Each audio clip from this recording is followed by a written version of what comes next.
We all made it for the most part. It's the Bob and Tom Show at the Silac Insurance News Desk. Yay, babies.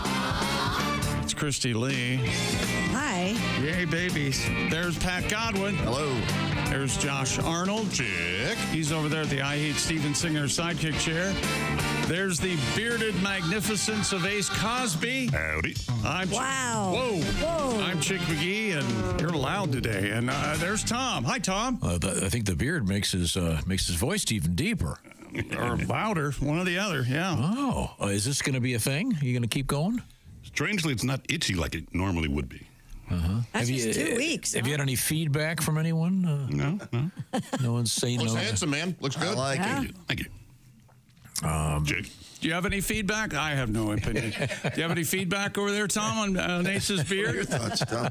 Hey, Sates. I think it looks great. I think it looks good, too. Tom does not think it looks No, great. he doesn't. That's all I'm I saying. haven't said anything. You don't have to. You said something. You said something to me. You imply with your laugh. Ace looks like he was recently released from the kidnapping. Tom mentioned he might have proof of life. Ace might have some alternate living arrangements. In case you're thinking about moving under a bridge soon, pooping into a paint can. It's nice and trimmed. It's essentially the same thing that Godwin has. Right. Well, I know. They both look great. Yes, and Godwin's 1 gig away from pooping into a giant paint bucket also.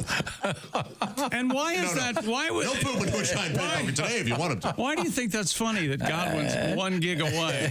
You really think that? See, this is what I'm worried about you. You're a bully. You always have been. That's too bad. I walked into the green room this morning. First thing he says is, nice beard.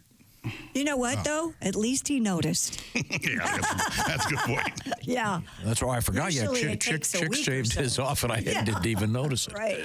But yours is growing back. Huh? Yeah, it's all a good. couple of weeks. Yeah. Just leave it alone. Okay, very good. Well, hope everybody had a great holiday. Good at that. Yeah. Yeah. I turned my computer around, and the first thing that popped up was one of my little girls had sent me her Christmas list. You just got it a couple days ago? A little late for that. Yeah, they did just fine. For next year, right? I'll be shoveling driveways for extra money to pay for the. But one of the things on it is so sweet. It's see if you can. Do you have a pencil? Write this down. Yes. She wanted a Careoky. C-A-R-E-O-K. Oh, a yes. karaoke? MISHEEN. Karaoke machine. Yeah. And the interesting thing about this is, to me, I don't think I could spell karaoke or karaoke, whatever the hell it is anyway. It's got an odd. But it was so sweet. Did she get one? She kind of already has a sort of a karaoke thing. I think she wants a different one that... Shouldn't she know how to spell words, Tom? I mean... she's little. It's okay. Come on, man. It's just sweet. That is. I don't think I can. I don't know how to spell karaoke. I'd have to. K-A-R-A-O-K-E. Okay, and is it karaoke or karaoke? It's karaoke, I think. Karaoke. Okay, good. I don't participate. You don't want to meet the guy who. Yes. Yeah. Every Thursday I do karaoke. Yeah. That's the guy. You want to punch him? Perhaps you could, maybe you could join me. It's a great way to meet people. And, well, going around the horn, Josh, a good break. Yes. Yeah. Relaxing and productive. Oh, good. Yeah. Good. it's not supposed to be productive. What are you doing? I was sick for a lot of it, but I was able to get some things done. Oh, norovirus? So, who knows? Whatever they had, I had. How many days? Get it from the nieces and nephews? No. I just mean whatever's out there. I got. That norovirus is everywhere, right? Oh, okay. Oh, yeah. My husband- Diarrhea, vomiting. Oh no, I didn't have any of that. Oh, so I didn't maybe have that. Maybe it's something else. I'm sorry. Yeah, it was more respiratory, but Tom's not aware of what day it is, but he knows what viruses are out there. Norovirus out there. That's a big story. oh, okay. He's right. Thankfully, I did not have that. No, it was more.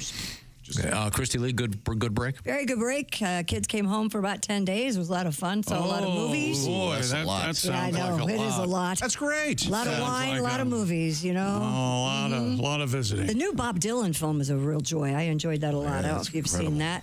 I love it. But my husband has some respiratory thing too. He's been down the last 3 days. So, okay. It is definitely out there. Is he just laying in bed and like not wanting to interact with people, or He's laying on the couch watching a lot of football. That's what he's doing. Yeah, Oscar and I were going to go fishing one day, and I said, man, I'm under the weather. He said, yeah, everybody in my house is sick. Poor guy. Oh, jeez. Patty G, you did a whole bunch of gigs. Yeah. Some great live stand-up comedy. You got any shows coming up? I do. I have the big Dry Bar special on February 8th. A banter on January 25th up in Wisconsin. All right. the banter? Yeah, it's called B&T-R. Oh. It's spelled B-A-N-T-R. Is that like a talk show? You think it would be. It's a new apartment complex where they don't like vowels. Okay. That's weird. Work in the apartment complexes. Oh, yeah. It's going to be the condos next. All right. I worked a hardware store over New Year's. stores. Well, I see assisted living next. Is it? Hey, whatever works. I got to stay in town. Yeah. Chick McGee, a little bit of Texas in you? Yeah, I went to Austin. It was 81 degrees and sunny last Monday, and then it got cold. It was down to 65 the rest of the week. Oh, boy, that's rough. Went to a couple of Bob Schneider shows and had a wonderful time. We drove around, went to Maudie's for Tex-Mex, had a great time. Lovely. Yeah. And Ace, obviously you grew the beard. I, too, was under the weather for like 4 days, man. Oh, yeah. I think your voice still has a little bit of a something to it. It's kind of sexy, I think, actually. Well, thank you. All right, about your trials and tribulations skiing. Let's hear it. No, everything went fine. Really? Everything's good. I would love to see Saw Tom a glimpse Ace of the slopes. They going looked at it. awesome Yeah. from the... Yeah, I was in Colorado. And it really was 2 degrees. Now, there. you said it was 2 degrees. Was it 2 degrees or was it like 25? For the most part, it was not, but no, it was relatively warm as thing. But there were a couple days where it was very chilly. And you said you saw the video of the the ski lift throwing people off of it. That was some hill. That was before Christmas, and that was not where I was. What? They're hurling people. I've seen videos like that. No, there was a. And it's crazy, like how... There was a gondola that broke down. That was in a different state. There's nothing you can do except stand back and watch it. There was one where where I was, the lifts were great. Everything was fine. The chairlift is the scariest part. Getting on and off. Scares me. That is perplexing. Yes. It only defines you, enigma wrapped in a riddle. Getting on and off a chairlift because they're not. They have a 6-passenger chairlift. Everybody has to be cooperating. Everybody has to get off at the same time. That sounds like a perfect thing for a family. Oh, yeah. No, there's nothing like being on a chairlift. You're hovering above the slopes, and the wind is blowing super hard, and it's a little chilly, but it's worth it. It's great. It was Could fun. you easily just scoot yourself off one of those? Absolutely. Man, that's so crazy. On occasion, it will happen. Wow. There was I don't want to go into too many details, but someone was telling me that a couple of dudes were too cool to put up the safety bar you pull down. And I guess one of them was blown off. Oh. But snowboarder, so it's a good start. Have you ever been blown off a ski lift? No, but I'll bet somebody on the gondola has been. Yeah, so we had a great time. You wonder if there'd be a Christmas story type effect. With, hey, we're going to need some firemen. Yeah. She's stuck. I double dog dared her. And It was so cold. Coming up, we have some exciting things in the news. There is a massive cold front that's affecting a lot of places in the U.S. of A. And we got the NFL playoffs starting, baby. It's the Super Wild Card Weekend. And your boys did well, the Washington Football Club. We're in. We're going to see what happens. Yeah, we are in, ready to go. I saw the Buddy Holly. That's Bob not him. Dylan. Bob Dylan. What'd you think? Bob Dylan. I loved all the performances. Hated the movie. I don't know. Really? I don't know how I got. Yeah. I don't know how I got to that. I haven't seen it. This is the story of Bob Dylan's Greenwich Village, early It's 60s. just not, I just didn't find it appealing. But I liked everybody. What's it called? A Complete Unknown. A Complete Unknown. Oh, And I've said it. I'm not a Bob Dylan fan. I like his songwriting, but not his singing. But I enjoyed it. I think I like him more now than I did. But of course, Timothy Chalamet looks a lot cuter than Bob Dylan. So that doesn't hurt. The lady next to me at the theater was in Newport when he plugged in. She had been there, so that was kind of cool. Crazy Alice? Oh, yeah. Yeah. She tells everybody that. I was in Newport. I met her, yeah. She was there when the Hindenburg caught fire. When I saw Nosferatu, she said, I was there. I was there. Hey, you must be Crazy Alice. That's me. I was in Romania. Well, let's say welcome back to the Bob and Tom Show, and welcome back to the O'Reilly Auto Parts Studios, ladies and gentlemen. Happy to be here. Ladies and gentlemen. Happy to tell you that Raycon earbuds are still the best thing for your head out there. Everybody says 2025 going to be different. Better or worse, it'll be different. But, say you hit the gym once and go from there. You could plan a big trip. What do you need? Everyday earbuds from Raycon, the perfect gym buddy, coworker, phone call companion. Premium audio goes where you go. And their latest model from Raycon, 32-hour battery life, multi-point connectivity, and the earbuds also come with active noise cancellation, often difficult to find at an accessible price point, but not with Raycon. It starts at just half the price of other premium audio brands. And Raycon's everyday earbuds, a variety of vibrant colors: royal blue, blush violet, forest green, rose gold. Those rose gold, by the way, a limited edition color. You need to move to grab that one. 2025 is guaranteed to be easy. And Raycon's return policy is, though, they offer a 30-day happiness guarantee. So go to buyraycon.com/Tom. Get 15% off site-wide. That's 15% off everything on Raycon's website. Go to buyraycon.com/Tom.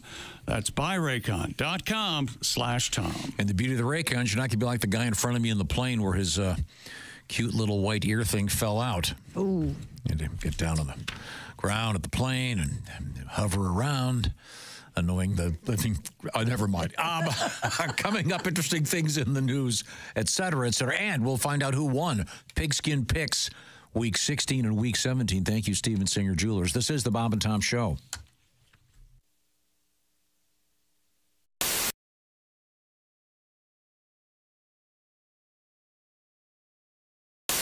This is one of my favorite tunes, by the way. Tom's going to do one of his big hits. Oh, yeah. It is, actually. It's a huge hit. One of the better ones. Yeah, all set over there, Tom? I beg your pardon? Who are you speaking to? Oh. It's that strange European accent that Yes, you can't quite place. Yes, hello. I'm sorry, your name, sir? Bonjour. Bonjour. Bonjour. Good morning, Mr. Bonjour. Oh, that's very funny. We said You must be the chick, the funny one. Yes. Thank you so much. I'm sorry, we didn't catch your name. I haven't thought of one yet. I see. it's Peter Merritt, isn't it? Or I think it is Peter Merritt. Peter Merritt. something Yes. like that? Yes. That would be very funny. He's the crappy artist, isn't he? Dick Merritt? Yeah. Ricardo Merritt. Yes. Ricardo Merritt. Excuse me, darling. I hate to interrupt you, but there's something I must tell you. I will sing for you now. In a minute. Let it come around. I will sing after the band comes around. It's the band's fault. If you find yourself in Holland, they'll say to you, how yaman? In France, they'll say, fermez la gueule. In Athens, you'll hear scarmont. In Berlin, it's Helden Sie the Schnauzer. In Jakarta, it's simply bon com. Let me translate for you, darling. Shut up. Shut up. Shut up.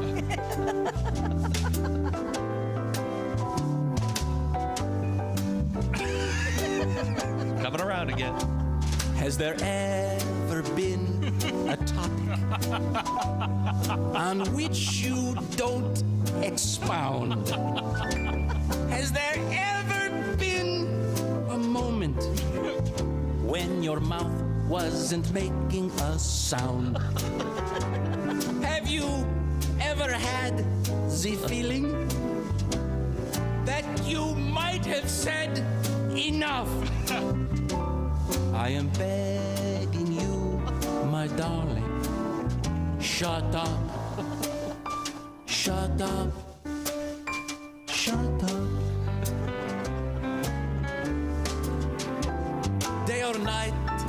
does not matter. You still want to shoot the breeze. When I hear your constant chatter, I'm thinking, someone shoot me, please. Maestro. Now we are in the bedroom, so comfortably inclined. But the only intercourse we're having is the conversational kind.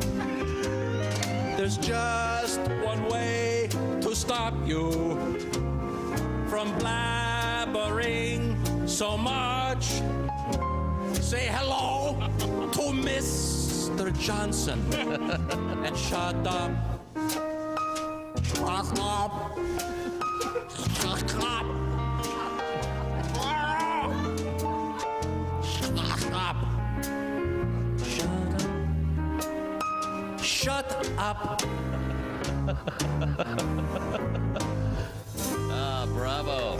Fermez la douche. Yes. Bonjour. Baird Chevalier. Mayor Chevalier. Maurice Chevalieris. Thank you. Maurice Chevalier. When you become a Bob and Tom VIP member, you get more and less. Wait, what? Which one is it? More or less? It's both. VIP members get more stuff to hear and less commercials to not hear. So Bob and Tom VIP is a good deal? Yeah, more or less. Become a Bob and Tom VIP member. First step, click the link at bobandtom.com. We're ready if you are, Chick. Do you want to? Heck yeah. Okay. Why not? Well, wait a minute. I have a question. Are we just going to do this right in front of everybody? And Doctor, I assume you just go in with one finger. Is that correct? Yes. Yes. Okay. Yes. I gotta warn you, Joyce left the lube in her car last night. Oh, it should be good and cold. Funny stuff. Oh, yeah. Wow. You know, it's always cold lube. Why don't they should use a warming lube Sarah, start playing the violin. so we can't hear the screams. Do you know the theme from Deliverance? Yeah, I'm ready. Okay, You do the this play-by-play. is- Okay, here we go. Oh boy.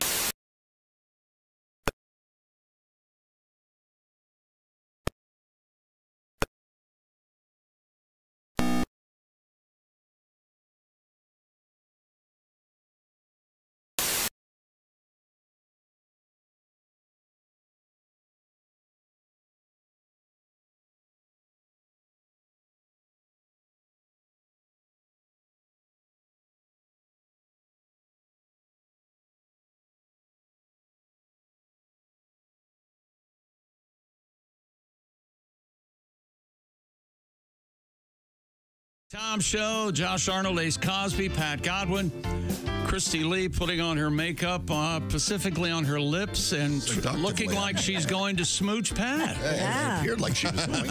Just another reason to check us out on YouTube to see right. Christy evidently sexually harassed Pat. Were you harassed or did you enjoy it? No, if I enjoy it, I'm not harassed. All right, thank you. All right. Okay. I think that is the definition. Isn't it a shame that the word ass is in harassment? Yeah, it's kind of You've made ironic. Ever think about that? You can accidentally harass somebody just by saying. Yeah. Yeah. Think of other. Maybe we should think of a different word. You have made this point before. Something with the word vagina in it. Just as uncomfortable. Make it go both ways. She vaginaed me. Your Honor, she vagina. I mean, what was Amanda doing? Okay, sorry. We're off to a good start. Happy 2025, whatever this is. Happy New Year. I'm still writing 24 on my checks, everybody. Did you make it to midnight? You Tom? remember writing a check. See you next year, honey. Did I make it to midnight? Absolutely. I haven't On seen. New Year's Eve, you made it to midnight? No, I haven't made it to midnight. I celebrate midnight in London, England. Oh, that's at 6 o'clock in the evening. Yeah, that's good. Yeah. No, now when you're in Colorado, it's like 4 in the afternoon or something. I forget that's what. right. No, I haven't stayed up till midnight forever. Really? Because so I was skiing, as you know, and Sure. on New Year's Day, a lot of people aren't up there, so you want to get up early, be the first one on the mountain, and get some great runs in. Be the first one on the mountain. Before the the drunks get on. They ruin the mountain. Yes, I say. Washed ruins. Look at this fellow. I say. He's lived under the riffraff is good. How can there be riffraff on a ski mountain? Oh, there's there's such a thing as the well-to-do riffraff. Oh, there are? Yes. The nouveau riche. Yes. Well, a couple updates. So the snow was great in at Vail. Yes. So, Yes, thank you. Yeah. and if you're looking for some great nipple action, I'd recommend the coffee shop known as Two Eagles. Jesus, right. Was there a barista that was a little chilly? Oh my God! It looks like she had 2 pencil erasers in there. Not a bad look. It's not a bad look. I will give you that. I bet much. you couldn't stop looking. Aren't boobs out and butts are in, aren't they? I hate those lists. Isn't that Every correct? year it's like, this is out, this is in. You know something? I'm pretty Butts, sure I'm boobs, right on this. in for me all the time. Always been in. 2025 year of the wrist. Isn't that interesting? It's not a thin wrist. It's a real big wrist. Big wrist. Oh, yeah. Who writes those lists, and why can't we publicly beat them? Della Reese list. I got I could have slept with Della Reese. Did you know that? What? Oh, yeah. She hit on you? This seminary to lead. Oh, yeah. I just remembered you talking about Della Reese. Remember we found out Boy George almost slept with Ace, and now we're finding out. Della Reese. Wait a second. Della Reese what was the show she was on? Touched by an Angel. Almost touched by Chick. Am I right? Really? Hey, now. She wanted a taste of the Chickster? Oh, boy. Yeah. Oh, yeah. That could have happened. Oh, yeah. Well, tell us. Tonight on Touched by a Sports Director. Now, we had a review of the Bob Dylan biopic, whatever it's called. Complete unknown. A complete unknown. She was, and you enjoyed it very much. Chick did not. A+. I did not care for it, although I love that little Timothy Chalamet. I do. I don't know why, but I love him. I got emotional. I cried. No kidding. Yep. When did you cry? I don't like. 4 or 5 times. Oh my! Here's the thing. I don't like to, credit, but that's just stupid. I was all alone, and I was in a theater for the first time since COVID, and I had a blast. That's great. By yourself? Yeah, by myself. I got in trouble for that, but yeah, by myself. What do you mean you got in trouble for that? went and saw that? That's the new cheating, is going by yourself. Oh, God. Going to a movie by yourself is the new cheating? Well, you saw it without me kind of thing. That's a big couple of that is a big deal. Watching TV shows without people. Of course, no, I concur. I concur. Yes. We did watch one, and this is one of those things I can't really say much about it because it's a very tricky thing. It was on Apple TV called Disclaimer. Mm-hmm. Has anybody heard about this thing? I've seen it, but I've seen it advertised. I haven't seen the series. It is as graphic. This makes Body Heat look like Mr. Ed. Body. It's this thing That's is quite a comparison. It is from old to older. It is as graphic. Does that mean you got a little? Hey, you want to go do what they're doing? Yeah, look at that. It is. I don't want to say anything about it though because it's got a very tricky plot thing going on. Is it Kate Blanchett? Yeah, she's great in it. Yeah. And, Tilda Swinton. I get those two mixed up. No, it's Kate Blanchett, and it's also one's an insect. Kevin Kline doing a great job at playing an Englishman, and I was quite surprised. Sacha Baron Cohen is in a series. He's a hell of a serious actor. Yeah, he's really great. He's really good. Yeah. He's really great. Anyway, it's but yeah, I didn't know. Is it a series or a movie? I think it's a 7-episode. Okay, cool. We'll check it out. It's one of those things. I heard some guy on the plane flying into Austin doing Borat. Oh, I'm so glad they're still out there. I thought it was over. No way, man. My wife. Like the whole my wife. Sexy time. Oh yeah. It was like okay. You hang on to it, fella. Yeah. I got righted now. I wouldn't have I did not know it was Sacha Baron Cohen. Really? Yeah, and then until I saw the credits, oh my God, he's great. We landed, and the guy, very nice. Well, that's fun. Yeah. Oh, yeah. It was everything I could do not to laugh out loud. So, Pat, and I don't give you too much advice, but I like it. I don't give you too much advice. I'm telling you, just so things have a little upturn in your life. I'm recommending you watch Disclaimer, and you'll thank me. Okay, I'll do that. I'm saying. I saw the ads for it, but I haven't seen it, so I'm going to. I knew nothing about it. She was watching it. I tuned in, and then next thing you know, sexy time. You're having at yourself? No. Is Kate Blanchett doing naughty stuff in it too? I'm not going to say. And she's gorgeous. She is pretty. And what a wonderful actress. Yeah. Now, we have many things to get to here. Her wonderful wrists. Let's go around the horn here. So wait a minute, wrists are in and boobs and butts are out? Way out, man. Way It's a new year. All right. Yeah. Okay. All about the wrists. I stumbled on one of those lists, and you just want to start pounding people. Yeah, they're very simple. This year, red is out, blue is in. Go to hell. Because we say so. Who's we anyway? Shrimp is out, oysters are in. You know what? I say, thank goodness these people are out there telling me what I need to do. That's what I say. I can't be left to my own devices. You'd be out there eating mud. I need some guidance. Looking at women's hair. And that's not right. I could Be nice is out. I could be in the wrong. Crapping all over people is in. I could be in the wrong car. I could be watching the wrong TV show. Oh, your car is out. It's right. Walking is in. I don't like the sound of that. No. I don't either. That's what I'm saying. It's Real hassle. Well, anyways, welcome back to the O'Reilly Auto Parts Bob and Tom Studios with Christy Lee over there at the Silac Insurance News Desk. I guess we really can't review what happened on yesterday's show. No, let's not do that. Let's go into dive. We got a lot of sports today. Lots and lots of sports. And your boys did well, the Washington Football Club? Yeah, they won yesterday. Well, they were in already, but they're just playing for seeding yesterday. But in the NFC, the road to the Super Bowl goes through Detroit. That's right. They will have home field advantage as long as they're in the playoffs. And then the AFC, it's one more year, the Kansas City Invitational. That's right. The Chiefs are hosting in the AFC side of things. So Saturday, here's your Super Wild Card Weekend. Are you ready, Tom? I'm ready. Go ahead. Okay.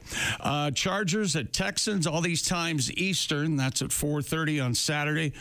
Saturday night, Pittsburgh at Baltimore. That's 8 o'clock. Pittsburgh and Baltimore have played 9 times in the past 3 weeks. Isn't that interesting? And then Sunday, we got 3 games. 1 o'clock, Broncos at the Bills. 4:30, Green Bay at Philadelphia. And then 8 o'clock Eastern, Washington at Tampa Bay. And then a Monday nighter, the Super Wild Card Weekend. That's right, the Vikings at the Rams, that beautiful SoFi. And Tyreek Hill said he could be on his way out of Miami. He just said, the door's open, and I'm opening the door. I got to think of my family. I'm out. He's had it with the Dolphins, and evidently you can just do that now. By the way, I forgot to mention, we have our Pigskin Picks winners. While we were gone, our Pigskin Picks competition was up and running. And thank you to Steven Singer Jewelers, because guess what? We had 2 winners. Matt Hunkner from Centerville, Ohio. Once again, the Buckeye State has been dominating this particular competition. Matt Hunkler won week 16. That's my favorite name. I think this other guy has my favorite name but since we've been gone. You mean the other winner who I haven't announced yet? Yeah, right. I'll get to that in just a moment. Congratulations to Matt Hunkler. Stand by. It's worth it. He had a perfect 16 for 16, wins himself a $500 gift card from Steven Singer Jewelers. Week 17 winner, Jeff Wolensack. Wow. I like it. From Warren, Ohio. Now, the reason Chick likes this, I'm going to speculate. Wolensack? Wolensack was a famous tape recorder. Back in the day. I am unaware of Wolensack. Oh, really? That's why I'm up on my Ampex, but I don't know my Wolensack. Yeah. Ace, do you recognize the name Wolensack? I do not. I'm looking for a vintage reel-to-reel machine just to have it. I have a couple of them. Can I? I have an isolated loop Ampex. I have a TX 4-track. I don't know how else to say this. Can I have one? Yeah, right. That's what I said. You do not get it if you do not ask. The better question, do you know where they are? Yeah, they're in Ricky's house. I would like to. Ricky's house. Oh, well. Jeff Wolensack from Warren, Ohio. What's going on in Ohio with these guys? Wolensack. Everyone keeps winning. That Ohio Riz. 15 of 16, and both those guys, of course, won all the tiebreakers. We'll have Week 18's winner probably tomorrow. And then, hell yes, we got the college football playoffs. The Ohio State Buckeyes and the Texas Longhorns. And then, of course, Penn State and Notre Dame. Notre Dame, woo! How about that? We're down to the Final Four. So Penn State and Notre Dame, that will be at the Orange Bowl. And then Ohio State and Texas, that will be in the Cotton Bowl. Big Ten, well, I had a college professor that couldn't On say Friday night. orange. He had every time he said it, it was orange. Orange? Yeah. Orange? Yeah. Was he from the United States of America? He was. And for whatever reason, that was the only word he could not say. He was a very... I think everyone has one. Did it make you giggle? Christy can't say the word. nuts. Christy can't say the word municipal. Nope. And Tom can't say bull. I can't say bowl. Bull? Bowl or what's he saying? Is that the animal or a bowling league? I don't know. Oh, do you have any words you can't say? I do. That's 2 words. That is too funny. I don't know. You ever notice that the jokes I do about you are really about me? Wow. It was so funny it hurts. Why don't you say I do once, though? It's easy to say it again and again. Hey, I noticed Chick's not laughing. Okay. So I'm sorry. I changed the subject. Do you have any words you can't get? Oh, me? Yeah, really. Sometimes when I'm reading, I go, man, I've looked this up 17 times to see how you say this, and I still don't know. Don't you love it when you have a word you've been saying to yourself? You only have read it your entire life. You hear someone pronounce it, and you go, what? Absolutely. You mean it's? I was that way with, there was an actor called Malachi Throne. And I thought his name was Malachi for the longest. Oh, yeah. Oh, sure. Yeah. Malachi. Yeah. Yeah. What's the guy's name? Chaim. I thought it was the author. I thought it was Chuck. I thought it was Shame.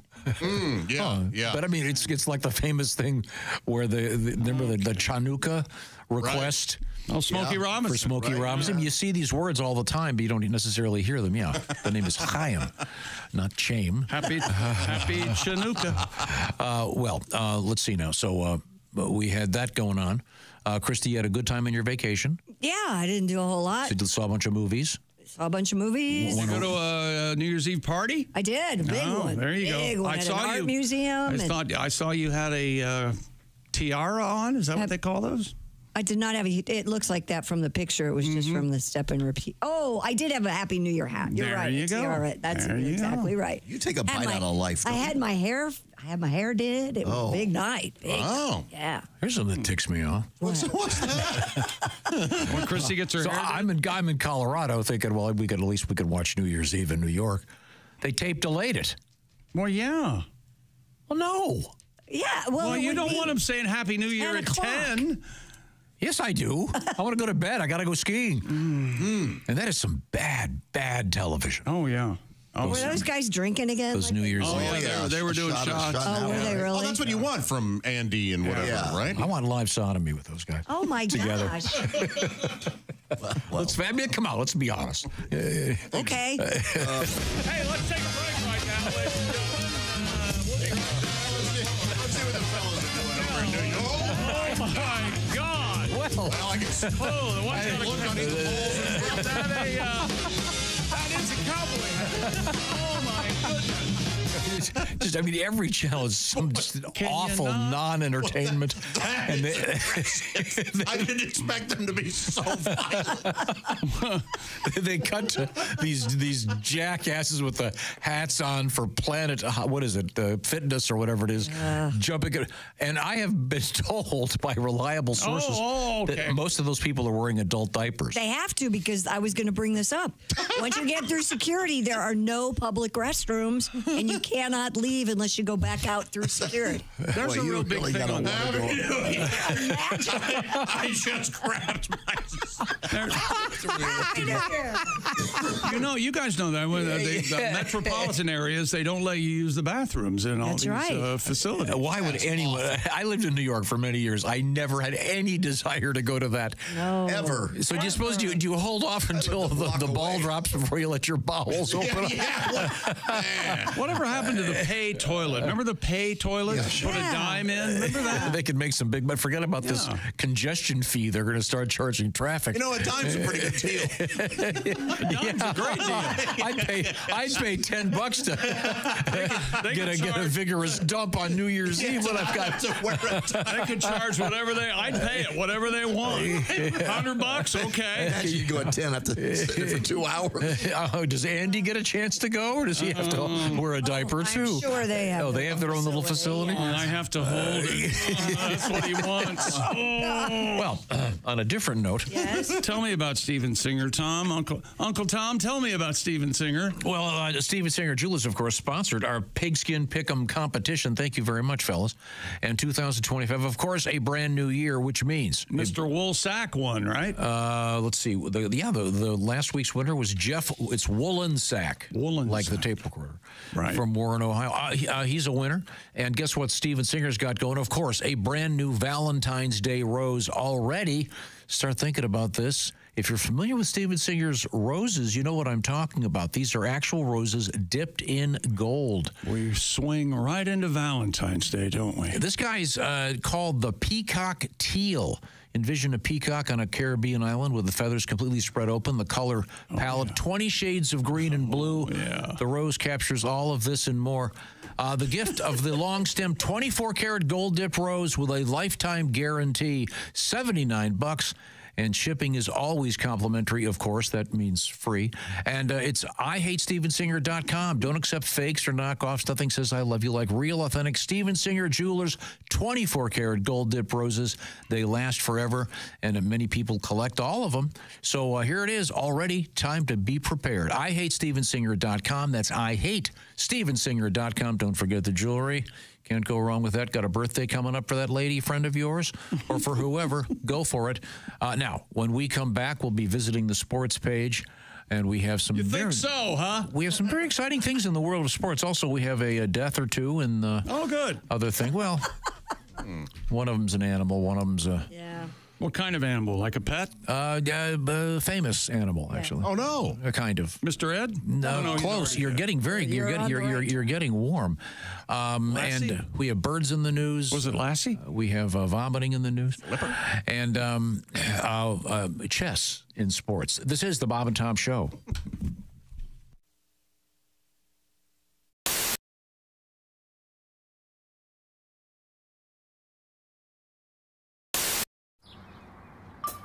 Is that Chick McGee? Why, it sure is. Chick McGee, who knows that an annuity from the folks at Silac Insurance Company means a retirement check in his mailbox every month. Chick works on perfecting his mailbox opening technique. Easy, Mr. McGee. Don't blow that elbow out. Chick isn't quite retired yet. He's just practicing for it. Because one day, Mailbox McGee will be taking his retirement the easy way. SILACINS.com. Silac Insurance Company. Screen Door Productions presents A Day at Fergler's Hardware.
He's Bob. I'm Bob. And he's Tom. And I'm Tom. KIZZFM. Kiz. Lucky that doesn't start with a J. Stop it! Dr. Ruth, can I get pregnant when a man undresses me with his eyes? Only if he's cockeyed. Golly, Earl. That might be a pretty good idea. I killed my wife when I'd wanted to. I'd be out of jail by now. Dr. Ruth, when I'm dancing, what part of my body should not move? Your bowels. I got some DAP butt crack filler putty back here. We'll just fill that crack right in there, Bob. Comedian Tim Allen. Oh, God. Using laxatives and a rectal scope, doctors were able to collect evidence over a period of 4 days. I must have one. Rectal scope is a mouthwash. Your color's back to your face? Oh, I was great this morning. So is yours, Tony. Tony, you're... I'm sorry. Thank you. I've got to go. You're gaining weight. My wife, when the first time she was pregnant, all I saw of her for 9 months was her ass hanging out of a refrigerator. And if you believe that, I can't say that. Bishop Emeritus Frederick W. Freaking, who headed the Roman Catholic Diocese. That's his name. He was 85. Did they have to pull the freaking plug? Hey, boys, this is the Pope. I gotta go to the freaking funeral.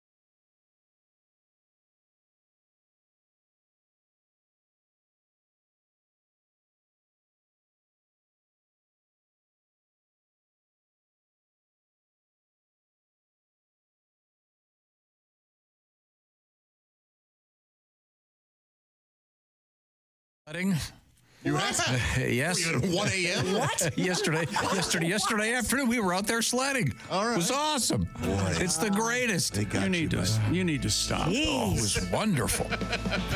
Hey, welcome back to the Bob and Tom Show. First day back from vacation, and it's those who listen closely, I tell you it's right now.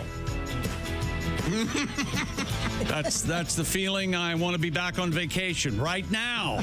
47 minutes in? Right now. Hello, Tom. How are you? I'm doing great. Once again, welcome to the O'Reilly Auto Parts Studios and the Bob and Tom Show starring Christy Lee at the Silac Insurance News Desk. Josh Arnold is right next door to me, and I can see him. I've got a little surprise coming up for Josh. I'm very excited about this. How about that? He's at the Steven Singer Jewelers Sidekick Chair. Mr. Pat Godwin is across the way. The man, the guitar. Do we have a song coming up? Songs. Doing this. And then we have Chick McGee across the way wanting to be on vacation. Are you telling me you don't want to be back on vacation? Is that what you're saying? I'm glad to be back. Is that right? Get my routine going again. Really? Yeah, I am. What really does that entail? Like, I see you juicing at 3 a.m, something like that, right? No, this morning at 3 a.m, I'd been awake for an hour cleaning up a. So you say, yes. No, I woke up at 10 of 2 to the sound of the dog vomiting. One of my dogs. You have the sickest dog. What the hell are you doing over there? 3 days out of 5, they're either crapping or vomiting somewhere. They're a mess. My dogs haven't vomited in 5 years. I'm guessing this may involve some kind of Christmas cookie or something that was slipped to him late in the evening. You know that sound though. You're dead asleep and you're this. Did they go to a facility while you were on vacation, or they have someone dog sit? Or yeah, we had dog sit. They did fine. But unfortunately, I'm serious. I got up at 10 of 2, and there was a lot of cleaning up to do. So is the tree down yet? The tree is down. Tree's down. The house is yours? Down. Yeah. The house is in good order. My tree's down. You never had a tree up? No. All down. Boom. Yeah. Now, actually, Christy has an interesting story about what to do with your used Christmas tree. I bet it's not, but go ahead. Well, it's I think Christy. What? Hello? I mean, Is this thing on? All you did was just stop talking. The power. I think Christy. The power of prayer. Everything was fine. Actually, the unsold Christmas trees were fed to the animals at the Berlin Zoo in Germany. More trees again. Yeah, geez, that time of year, huh? The Charlie Brown trees, or the trees that did not find homes for the holidays, Christmas time, were given to elephants, giraffes, and other animals at the zoo. I didn't know they ate trees. I didn't know that either. Why don't we do this in the United States? We probably do. We turn it into Tanqueray. I know the elephants push trees around. They like to do that. Remember, they bump their heads into trees. And Chick, you're right. Not only did they eat the fir trees, but they also played with them. Oh, yeah, they'll play with it. The zoo, by the way, takes only fresh, unsold trees from select vendors, as trees from us public people could contain chemicals or leftover decorations. Do you remember when the tiger was in our studio, what the tiger's toy was? Yeah, a bowling pin. A bowling pin. Just biting and tossing it throwing it around. And the thing is, what I remember most about that is you think of tigers, because you see them on TV all the time, you think they're about the size of a German Shepherd, and then you see them and, oh, this thing is several hundred pounds. I'm going to die.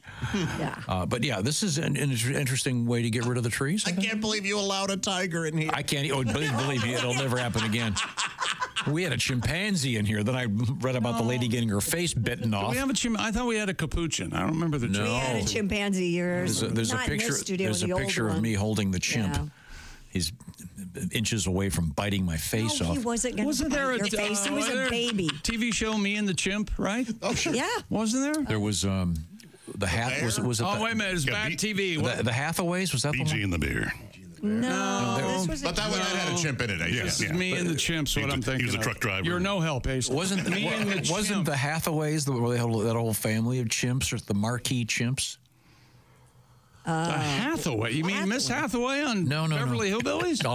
There was a chimp on the Today Show for a while, wasn't there? J. Fred Muggs or Fred J. Muggs? Dave Garraway or whatever the hell that guy? Me and the Chimp. Yeah, that was right. Bingo. That was there. Never mind. I've got such a good joke. I can't. Who's in Me and the Chimp? Ted Bessel. Ted Bessel. Yes. Ted Bessel was the boyfriend on that girl. Yeah, go ahead. Sure was. Yeah. And who was the chimp? the chimp doesn't get named. Oh, that's maybe it's Jackie Buttons. Jackie Buttons. Jackie Buttons. Yeah. Anita Gillette was in that. Jackie Buttons. Yeah. No. Jackie, put Anita down. Jackie. Well, Christy, you got to find out. Bad Jackie. You know so much about the zoo. Perhaps next year they could do that. There was an actress named Anita Gillette. Yes. Mm-hmm. Wow. Hairiest legs you've ever seen. Ironic, really. Turned out she was quite the shaver. Anyway, that'd be fun. It would be fun. Spruce up the zoo. Literally. Did I read? Did I see? Nothing? That gets nothing. For Pete's sake. Did I see that Tilda Swinton is sleeping in a museum? Oh, I thought a chrysalis somewhere. No, she's. What? Well, she's on display at some, it might be MoMA. I'm not sure, but I saw her on CBS Sunday Morning. Oh, look, a mummy. No, that's Tilda Swinton. Yeah, she was on CBS Sunday Morning yesterday. Yes, she was. About what? Interviewed for being an alien. Well, she was up for one of the awards at the Golden Globes. Yeah. Is she? Yeah, sleeps in a glass box for art. You're exactly right, Chick. In the MoMA lobby. Yeah, in the MoMA. What a weirdo. She really Tilda Swinton is asleep in a glass box in the MoMA library today. Yeah. 12, what was that? 12 hours ago. Yeah. It's a long way from Michael Clayton. No, she's great, Michael Clayton. Man, that's Didn't a good she win an Academy Award for that? That was the first Academy Award. Here we go. The TV show The Hathaways. Anything we said. God, what a cast. The great Jack Weston. Remember him? Weston? I do love so Jack funny. Weston, yes. Peggy Cass. You'd recognize Mary Grace Canfield. You would recognize her. If you saw her, you'd go, oh, yeah, her. And and there's a bunch of chimpanzees in this picture. Oh, right. Oh, boy. It says The Hathaways, a situation comedy on ABC in 1961. They were the parents of a trio of performing chimps. Mary Grace Canfield was one of the Fix-It people on Green Acres. Yes. Alf and Ralph. Yeah, I think that was their name. She was, exactly. Well, now what's coming up in sports? All right, I guess I'm done. Reliving Green Acres. Indianapolis Colts, today's Black Monday. You guys know that. We start the hatchet job on NFL coaches. Gerard Mayo fired yesterday because they need to hire someone with the tangy zip of a miracle. On that note, we'll be right back here at the O'Reilly Auto Parts Studios. This is the Bob and Tom Show.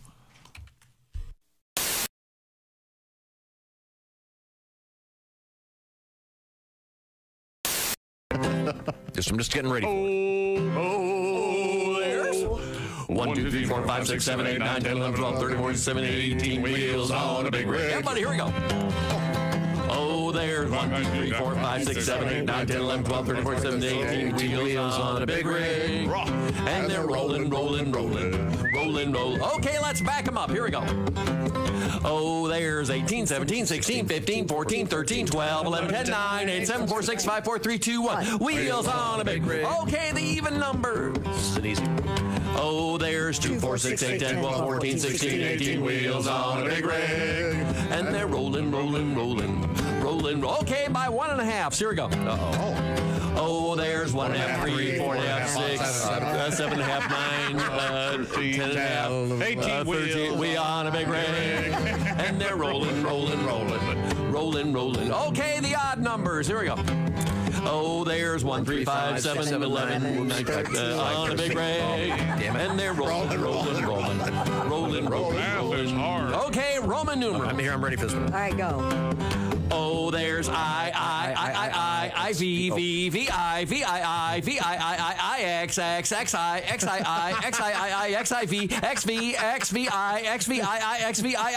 wheels on a big rig. Very good. Roman. Okay, Roman numerals backwards. Here we go. No. Oh, there's XV, XV, XV, XIV, XIXIV, wheels on a big rig. And they're Roman. All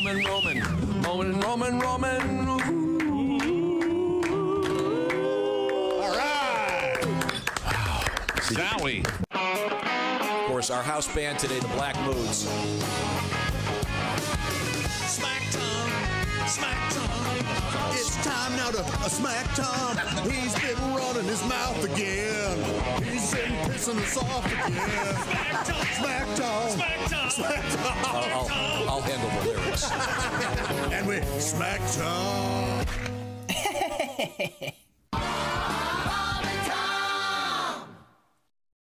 Police in Athol, Massachusetts. I'm sorry?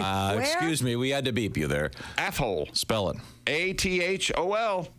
That's Athol. Nope, it's Athol. Isn't their sports team the Flames? Oh, no, they're the Flaming Athols. Oh my God. Well, at least is that actually? I need. What proof. do you mean? I need proof that that's a town. It is not it's the Majors. Thank you. The Major Athols. Oh, wait a second, I'm looking. Police in Athol, Massachusetts have named a new canine police dog after New England Patriots tight end Rob Gronkowski. Oh my God, it's a real place, Christy. Population 11,584. That's a pretty big size. Nice size town. Yeah. That's a big Athol. Speaking of big Athol, that sounds to me like the big Athol. Let's get back to the sports desk. Now, good luck. Hello, Bob and Tom Show. Hey, Bob and Tom, it's Donnie Baker. Hey, Thank God. I don't break yet, so I got to get off before I get in trouble. But, Chick, we got you on speaker. The guys here at work are wanting you to do Jodie Foster talking about the electric knife. What kind of knife did you use, Dr. Lecter? Was it an electric knife, Dr. Lecter? I could hear the lambs, Dr. Lecter. This is one of your best impressions. I think this rivals your... Which one? Your Jimmy Stewart. Oh. And now Jimmy Stewart talks to Jodie Foster. What agent? What was her name in that? Starling. Agent Starling, do you see a rabbit? I don't, Dr. Stewart. And this has been... Can you do her doing Nell? Dr. Xavier. I can do that. Chickapay. Jody, Get in the car, Jody. Please get in the car. It's not Jody. It's. Oh, yeah. No. See, that's why I couldn't be an actor in a movie. I'd call them by their real names. Clarice. Cut! Oh, Clarice, will you change my diaper? Oh, God. Made a boom boom. I'll tell you what, Miss Pat, that was really good. That was really, really funny. And I tell you, I am going to take you out to dinner. Really? You gonna take me? I promised. Yeah, I'm going to take you out to dinner. You wanted the custom sushi? Yep. I got a great sushi place. We'll have a great dinner. And you eat sushi? Yes, I do. And what about dancing? This is like a small place. They don't have a dance floor, so It doesn't matter. I can teach you how to dance, Tom. no. But I can't dance anyway. I'd be I can teach you how to dance, Tom. Okay. All right, Tom. I'm gonna teach you how to dance. You ready? Come on. Do I Come on. just? Come on, shake it, Tom. Shake it. What am I Shake shaking? it. I mean, you have. You shaking whatever this is. Well, this is. I don't know. It probably don't work, but come on, Tom, shake it. Are you bouncing? Are you loosening? Are you loose at the knees here? I'm about to back that ass up, Tom. You ready? Okay. You're gonna back that ass up? Yeah, Okay. come on. I do Pilates, you know. No, don't run. Don't run. Come on, Tom, drop it. Drop it. Drop what? Drop Oh, my it. God. Drop it. Drop it. Up. Now hit the ass, Tom. Did you ever see the movie Deliverance? Hit the ass. Tom, pat it. Yeah, pat it. I think this may be sexual harassment. No, I like it. He still following me. Come on, Tom. Don't ride. Hey, go on. Drop it, Tom. Drop it. I think you're gonna crush my knee. No, that's your knee, Tom. It's really hard. Yes, and I'd like to make a reservation. Yeah, this is Tom. How are you? Yeah. No. Just for two. Yeah, nice quiet corner. Hey, listen, is there like a dance place near you? Some kind of funky. When you become a Bob and Tom VIP member, you get more and less. Wait, what? Which one? Which one is it? More or less? It's both. VIP members get more stuff to hear and less commercials to not hear. So Bob and Tom VIP is a good deal? Yeah, more or less. Hey, looking for the link to sync with Bob and Tom VIP? Yeah? It's right there at bobandtom.com.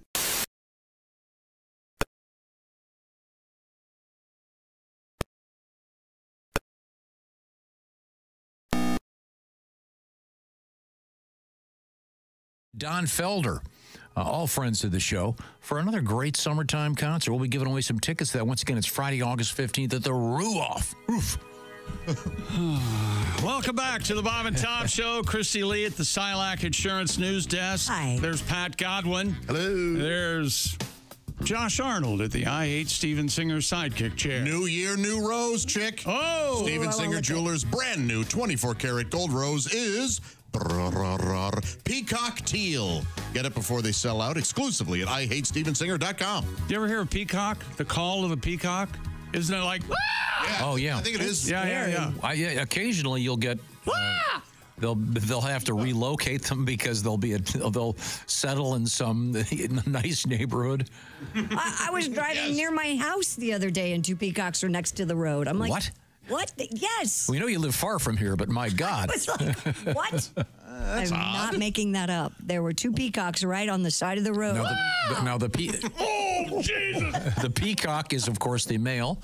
Pat Godwin, you know what the lady of the house is called? I do not. That's exactly right. The peahen. That's right. The peahen. You would think it would be something else, but it's not. Yeah. You know what I had over the weekend? Fresh peacock. No, fresh eggs from Haywood Banks. What? I didn't know he could lay eggs. Oh, yes. You haven't heard his last album.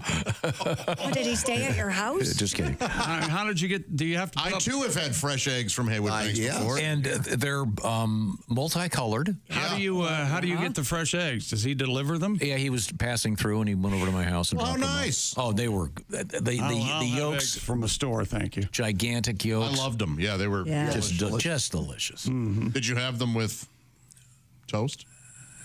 Oh, you know something? I did not. I don't even have a toaster.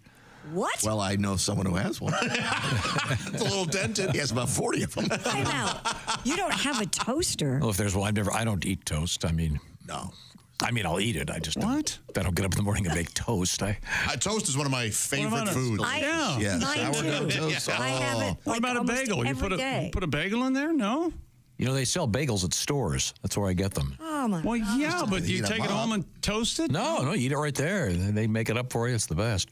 Do you ever cook? You cook though. I cook all the time, but there's certain things I don't make. I don't make my own coffee. You don't make toast. Don't make your own bagel. Don't make my own toast. Now, is that right? Yeah. But in any event, it was great to have those nice eggs from Haywood, and it was a beautiful situation. I didn't have to actually see him. He just dropped them off. Threw them in your house. Oh, I didn't know this would happen. Well, if this is an angle, I might be interested in eggs. So Haywood has a key to your house? He has a new address. Left him Of course he does. Of course he does. It was fun. Wait a minute. Is that true? He really does have a key to your house? Yeah. So he calls me up and he calls me up. I'm literally on a chairlift. I'm skiing. Yeah. And he goes, "Hey, listen, I got these eggs I want to drop off." Okay. But he goes, "I can't find your refrigerator." Well, is it hidden? What? Wait, do you have one of those that looks like cabinets? Yeah, Myra, you can't tell which is the refrigerator if you don't know it. Kelly didn't allow Haywood to be rummaging around your home. There's no way she knows Haywood Banks has a key to your house. But they were fresh eggs. They were delicious. Yeah, they are delicious. Get used to this, Tom. Can I talk to you for a second? Is it true that Haywood has a key to our house? And that's nice that he put them in the fridge. So most people drive by your house and just throw the eggs at it. Now, Mr. Godwin. Yes. I know you've got a couple gigs coming up. Oh, you want to explain to me where they are? February 8th is the Dry Bar clean comedy show. So clean that you can't even say my last name when they introduce me. That's how clean it is. You can't use the Lord's name in vain.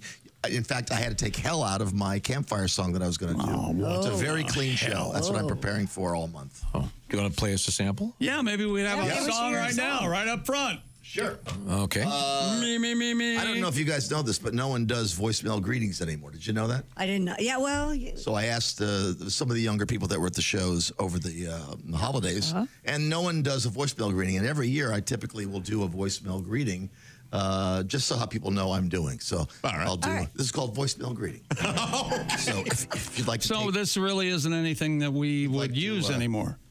I use it. That's the whole point. Yeah, and if you'd like to use it, I'm going to count it down. 3, 2. I won't say the 1. You can record it at home right now. 3, 2. I'm not available right now. Thank you for calling. I've made some changes in my life to keep from falling apart. So please leave your message at the sound of the beep, 'cause I'm away from the phone or fast asleep. And if I don't return your call, then you're one of the changes. That's all. Totally clean. There you go. I got 12 seconds now. Yeah. Oh, you still got to work on the other 40. Well, if you notice that no matter any time you call any one of these lines these days, it's always first of all, your message is important to me. Well, if it's so important, you would have answered the phone. But the other one is logic like that. We have changed. That's like bad salesman logic. We have changed our menu. Have you never noticed that? None of them it's ever the same. Well, I called last week. I just probably hit 2 to get to a human being. No, we've changed our menu, which will force you to listen to it again. And they got something going on there. Not sure how that works. Just asking. Do you leave voicemails anymore? Very rarely. Yeah, very. And I almost never listen to mine. Well, you're not supposed to. If you're texting with someone, it's a breach of protocol if you call them while you're texting. Yeah, you can't unless you say, "Can you take a phone call?" No, I don't even think that. I do that all the time. I do that too. I'm tired of when I want to talk to you, I will text you going, "Call me at your convenience." Oh, hey, by the way, we're not 14-year-old girls. May I call you real quick? Exactly. I think I said that very thing to you. I'm sorry. All I heard was you were trying to hook up with a 14-year-old girl, and I thought, "Oh, this is really awful." Well, I don't think you take her to the dry bar. The jokes aren't dirty. Text. You don't want a paper trail today. I don't like to call me when you get a chance when it comes from you or something. It always throws me a little bit. You don't call me when you One of these days he's going to tell me that. I'm just not going to call him back. It's not good news. Yeah, it's not convenient. That's how fine. It takes that. I'm putting the ball in your court. I have some information that you might find valuable. Call me at your convenience. That's never happened. You've never told me anything worthwhile in 40 years. Seems to everything, be everything blanket.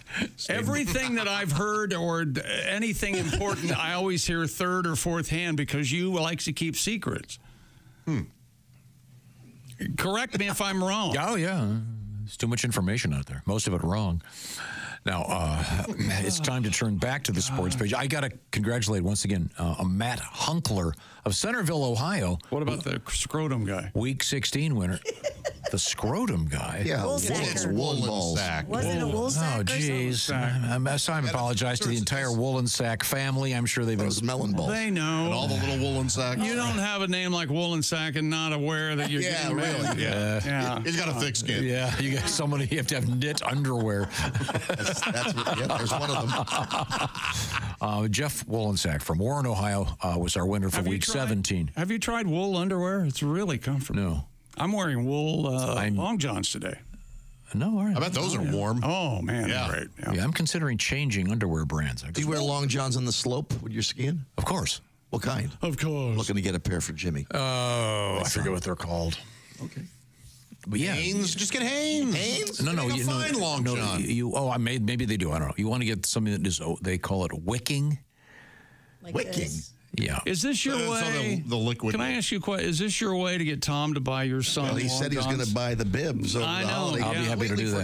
Forgot. I'm sorry, I was busy. You have to bring it up on the air. And He's good. Tom's going to outfit this kid who's going to ski for 10 minutes and. Go ahead. Oh, have some fun skiing. It'd be good for him. Now, we have lost our chance to find out about the world of sports. We'll have to come back with it. We also have to talk about you lost the gecko. Yeah, Speedy died over the holidays. holidays. Oh, sorry to hear it. His leopard gecko. Was it murder? No, they're still. Was he still we don't have attached to talk to the about ongoing IV? investigation. Too soon. Attached to the IV. He had the gout. He died of the gout. Yeah. Oh, God. We did a little funeral Wait a for him. minute. I sang a song. Well, how big was this lizard? About that yay big. It was radio. About 4 inches. Like yeah. 6 inches? Sorry. 5, 6. I'm still in mourning. I don't have my. And you had him hooked up to an IV. It was 4 inches long. Well, my crayfish is still alive. We got that going. Do you have Thank him? goodness for that. Do you have him hooked up to an IV? No, he's got a giant tank, and Yeah? I feed him these Where- crayfish Where food. did you get a crayfish? You have a pet crayfish? Yeah. Did you That's get not it at even the a creek real and behind your house? It was one of those things where my 9-year-old daughter volunteered, and I thought it was just for like a couple of days, and Yeah? 2 aquariums, and several $100s later, I got a crayfish in the craft room. Very strange. What do they eat? These Anything they want pellets, to. and they actually eat almost. Yeah, you can give them lettuce, hamburger, apparently. Oh, they don't like the bun? They like Big Macs. They're on Atkins. Keto. Yeah. They like No Big Macs and carbs. fries. If you, as a matter of fact, you give them a Big Mac, they'll look up and go, "Where's the fries?" He always looks angry. It's like, Oh yeah. Oh, they got those pincers up. yeah. Have you been pinced? Have you No, seen? no, I won't. The only time I had to touch the thing, I went down to the kitchen, and I got a pair of tongs, you know, the really long ones you use for grilling. Yes. And I reached in there, grabbed the thing, and I'm not going to touch that thing. Do yourself a favor, look up crabs with knives, and on the Wonderful, internet, yeah. the videos are hilarious. Yeah, this guy's a crayfish, Sure. and apparently, same thing. And according to the guy at the store, I took a picture of him and said, "What do I feed this thing?" And the guy goes, "First of all, that's a invasive creature that shouldn't be in America." No, I don't want to talk to that guy either. He was very nice. A real turd. One thing I want to do is listen to some great music on my Raycon earbuds. Is that correct, Chick McGee? That's right. Raycon's everyday earbuds are the perfect. We're starting off a new year. A gym buddy, maybe. A brand new coworker with your Raycons. And a phone call companion. And, you know, Raycon, premium audio that goes where you go. And the latest model is better than ever. A 32-hour battery life, multi-point connectivity, lets you pair with 2 devices at once. And the earbuds also come with active noise cancellation, which come in handy on aeroplane rides. If you've been on one recently, just put those in your ears. You don't hear nothing.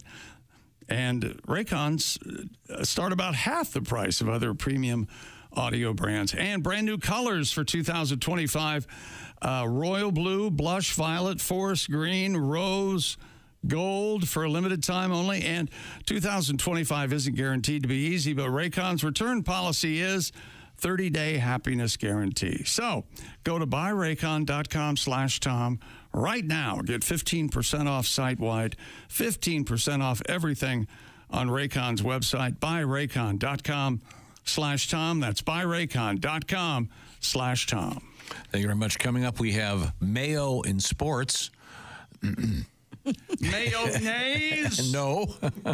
Mayo. Jared, Mayo. Also, we have some very exciting stuff coming up in the world of news, featuring critters, both dead and alive, and same for the humans in the news.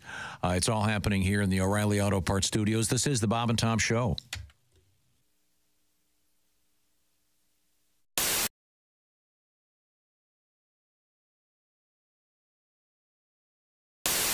All right, where's my big bowl? Hey, Josh, new orange insoles are in with that deep heel cup. You should see how deep this heel cup is. Deep heel cup, you say?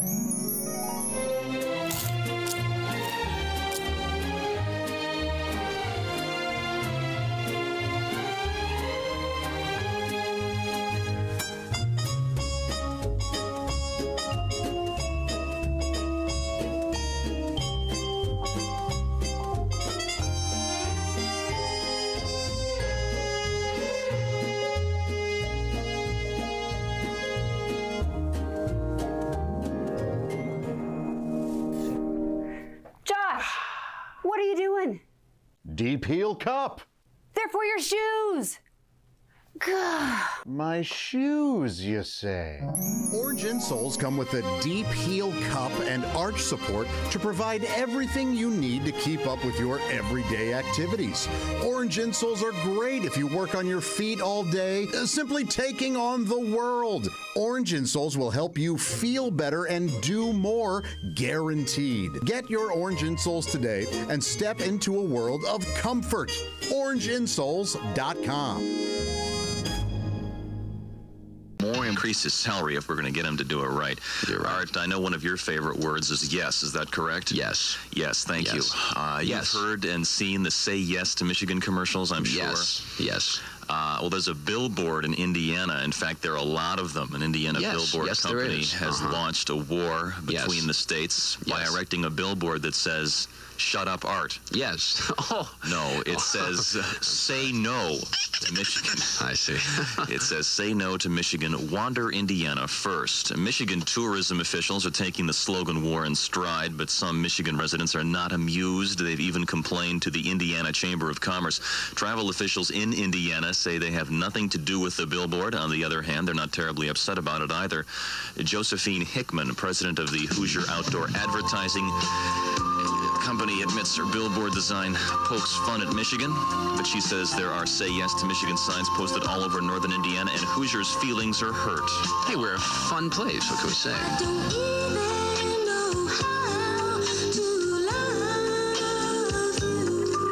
Elsewhere in the news, Governor Milliken has signed a major supplemental spending bill containing more than $260 million. For JML News, I'm Art Bashore. No, you're Tom Gerswold. Thank you. I'm glad I'm not. Smarties News is brought to you by Auto Glass Specialist in Gaylord, Cadillac, and Iron Mountain. For fast, professional Batoski, it's partly sunny, and 64. JML News time is 7:57.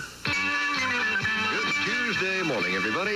Well, Tom, one thing I want to say is, first of all, your dick is bigger than this microphone. Well, is it my turn to talk? Because yours is smaller than this cigarette. So we'll just go from there. Thank you. Got to get some news, Art, so I have to cut short. I got to go in the air in 5 minutes here. Oh, Jackie O. Miss Universe swimsuit competition. Oh, I love her. Swimsuit? Close. Suit. Right. Okay. We had fun on the air here today. Tom is from beautiful Cleveburg. No, Shaker Heights, Ohio. Tom Griswold recently worked in Florida radio, also worked in Petoskey radio right across the way at McDonald Broadcasting. Had a great time and really learned my stuff there.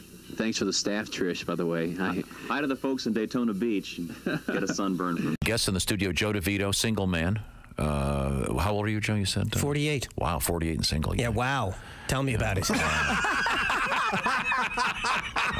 Do you want to be married? My attitude seems to be traveling around the room. I kind of like it. Do you want to be married? You know what? I'm in the throes of a midlife crisis. Okay. I'm a few weeks into it, and I recently was involved with someone and it didn't work out, and it made me realize when I was young, I was like, oh, I don't want to get involved. I don't want to get tied down. And now my mindset is, who can I trick into marrying me? Do you watch a lot of porn? You know, I'm backing off on that, and I'll tell you why. Because I've lived and I've learned I don't like it realistic. I like some fantasy in it because it ruins them. I was watching one the other day, and the theme was teenage Asian girls, and it was too realistic. Halfway through, her mom made her take a violin lesson, and it really ruined the mood. Oh, boy. That's what I get for renting Tiger Teens. When you become the Bob and Tom VIP member, you get more and less. Wait, which one is it? More or less? It's both. VIP members get more stuff to hear and less commercials to not hear. So, for clarity's sake, Bob and Tom VIP is a good deal. Yeah! More or less.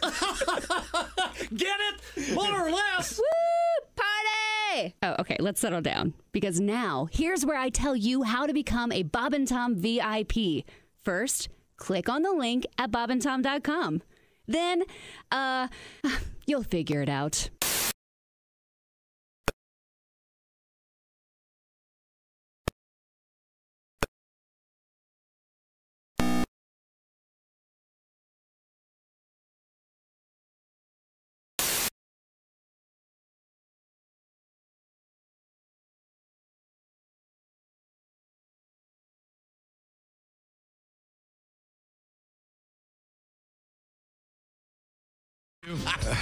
Welcome back to the Bob and Tom Show. Thank you. Christy and Josh and Ace, Pat, I'm Chick. Hello, Tom.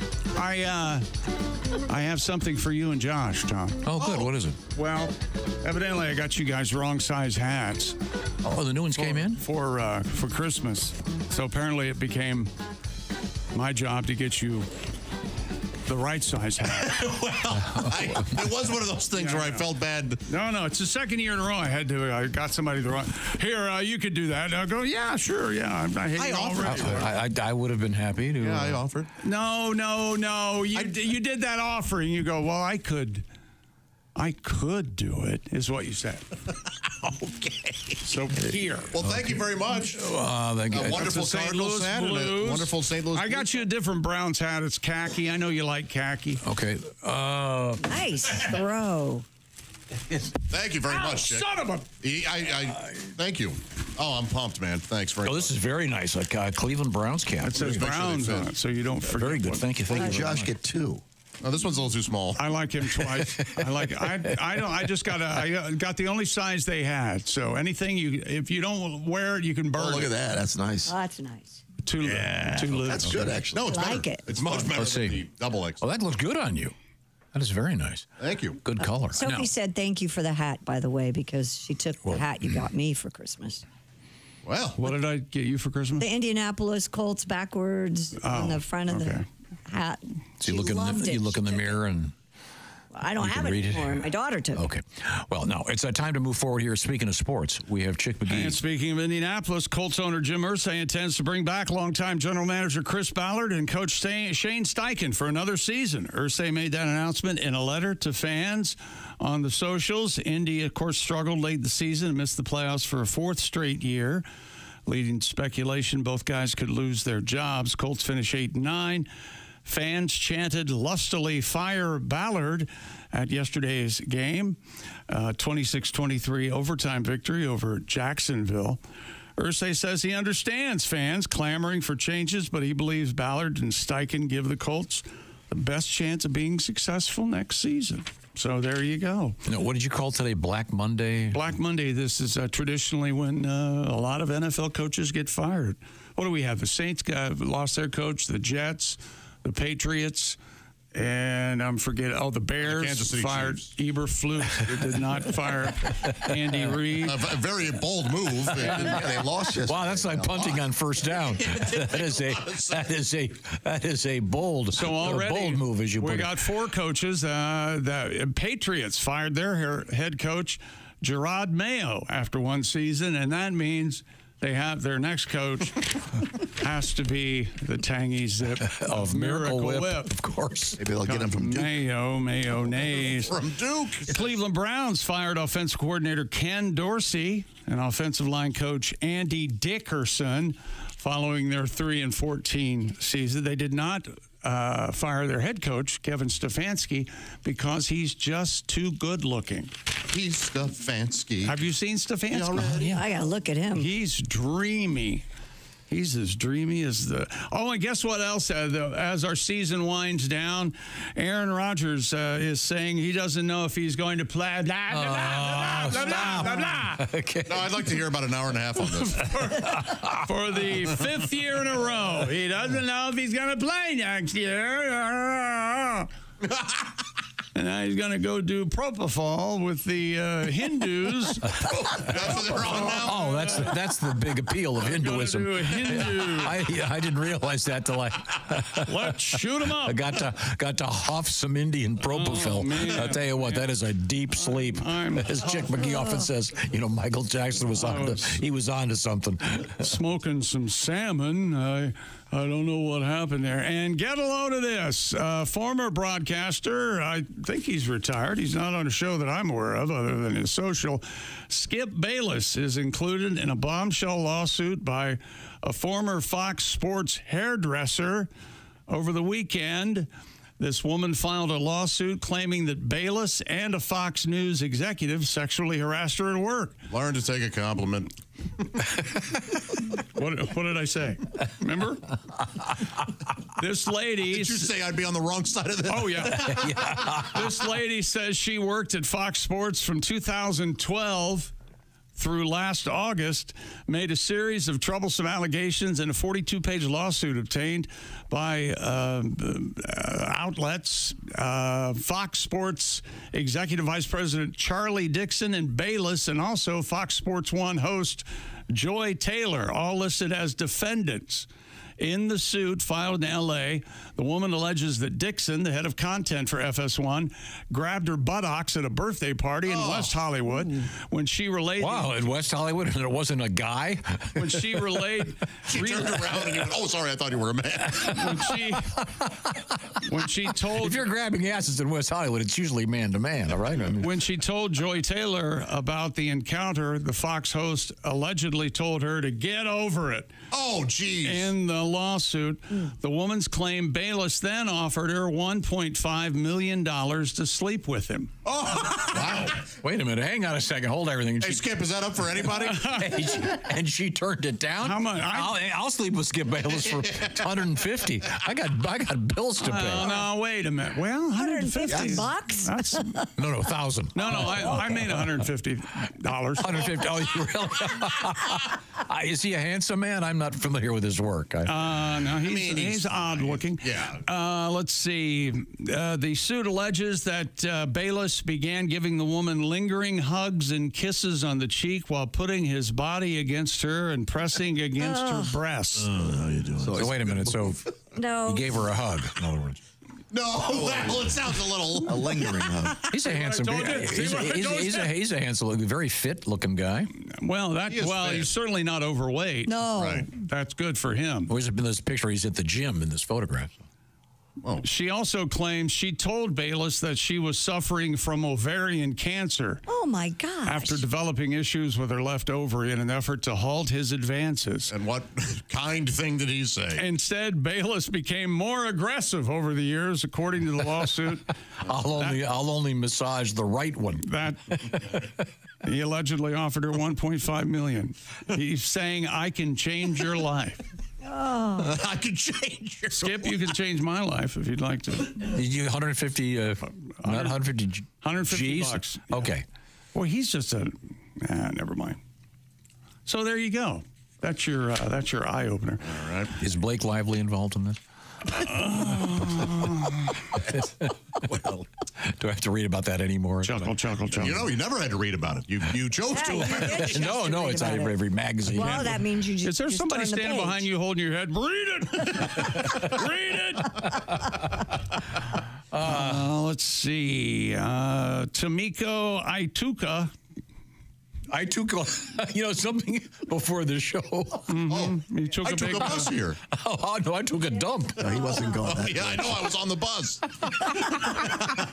Well, that's a great holiday. Tamiko. To drop a deuce and a Greyhound on my way to the Grand Canyon so I could jump in.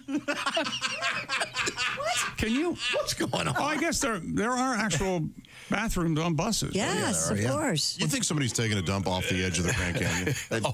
Because you can get to any edge you want. You know, some mud falcons have been, I say yes. I say absolutely. Why were they tethered to something just in case? Well, I don't. When I went to the What are Grand you Canyon, doing? You're doing Reagan?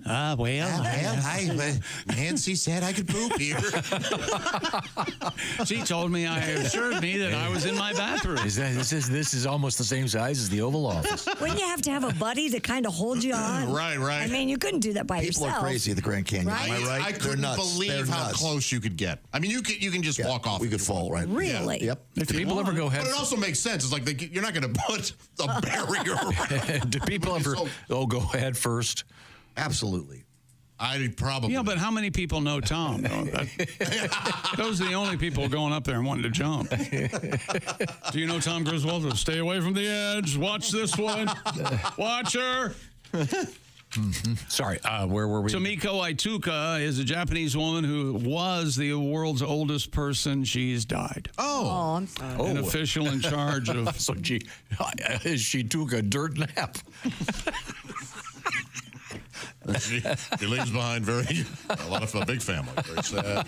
Get a load of this guy. How old was she? You think this guy, you think you got a bad job. 116. An official in charge of elderly policies. What if he's just the biggest bully? She died on December 29th at the age of 116. Wow. This is known. She was hit by a bus. This is ironically. Her eyes were failing her. No, there's more. That'll happen. Just in his natural, the way he chooses, he thinks he's this crackerjack newsman.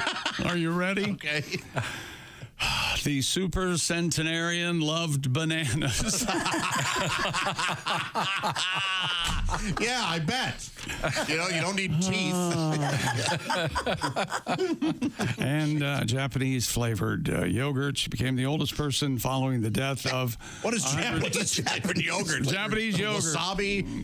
No, it's CALPIS. Cow piss. Cow piss. That's right. That's what it's called. Cow piss. That's right. I bet it's not pronounced that way, but Calpis? CALPIS. Calpis. Hansel. Calpis. According to the Calpis sounds like a lesser one of the California university system. Well, I was going to go to Santa Cruz. I couldn't get in, so I went to Calpis. My great uncle used to call milk. Give me a glass of that cow piss. Yeah. It was Eden not aware that it came from a different orifice. Very simple man, your uncle. Now the world's oldest person is it's a nun. She's on deck from Brazil. Ina Canabaro Lucas. She's 116. Okay. Can I borrow Lucas? I can borrow Lucas. Ms. Lucas, current record holder. My gutters need cleaning. Also born in No, I'm a nun. 1908. Born in 19. Oh man! Does anybody want to live to be 116 years? That'd be a rough couple. The cause of death, answered prayer. I'm sorry, gone too soon. Are they going to do an autopsy? Gone too soon. It's really a shock when they die, right? Right there at the end. What does Kramer say? Boy, that was Stupid world record. Right there at the end. A Belgian ultra runner, whatever that is, has become the first woman to run a marathon every single day of the year. Oh, that's too much. Ms. Hilda Desaugnier, maybe, ran a marathon every day in 2024. Yeah, but she started at the ladies' tees. Well, then we got to note that. He's broad today. Shaved off 30 yards. Are you right? 30 yards, huh? I was cutting corners. That would be so boring. What do you want? Well, there's that. Running 26 miles every day? She doesn't do much else. Hope she had some good earbuds. Boy. Well, what's she? That's what, 4 hours? How long does it take to run? And no matter what the weather, I don't know what Belgian weather is. Did she run outside, or did she run on a treadmill, or do we know?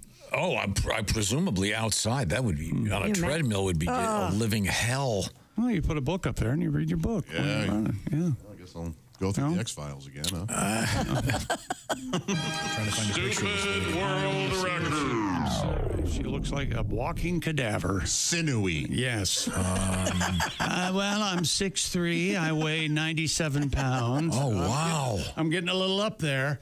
Oh, wow, what? You can see every vertebrae on my back. You ever heard that phrase, a handsome woman? Oh, all right, yeah. Not really a compliment. Does her skin look way too tight? Yeah. Yeah, that's no good. She veiny? Yeah. Oh, I hate vascular I lady. hate veiny women, don't you? Veiny women? Although veiny woman with nice wrists. That's what I wrists are in. Wrists are in. They're the rage. The veins are the ones that stick up? Yeah. Oh. Yeah, you want those, yeah. A stuntman in India earned a Guinness World Record by stopping 57 electric fans in 1 minute with his tongue. Oh, man. Now you This laugh. used to be a stupid human trick on Letterman. Mr. Kranthi Kumar Panikar, known as Drill Man. Drill Man? Drill Man.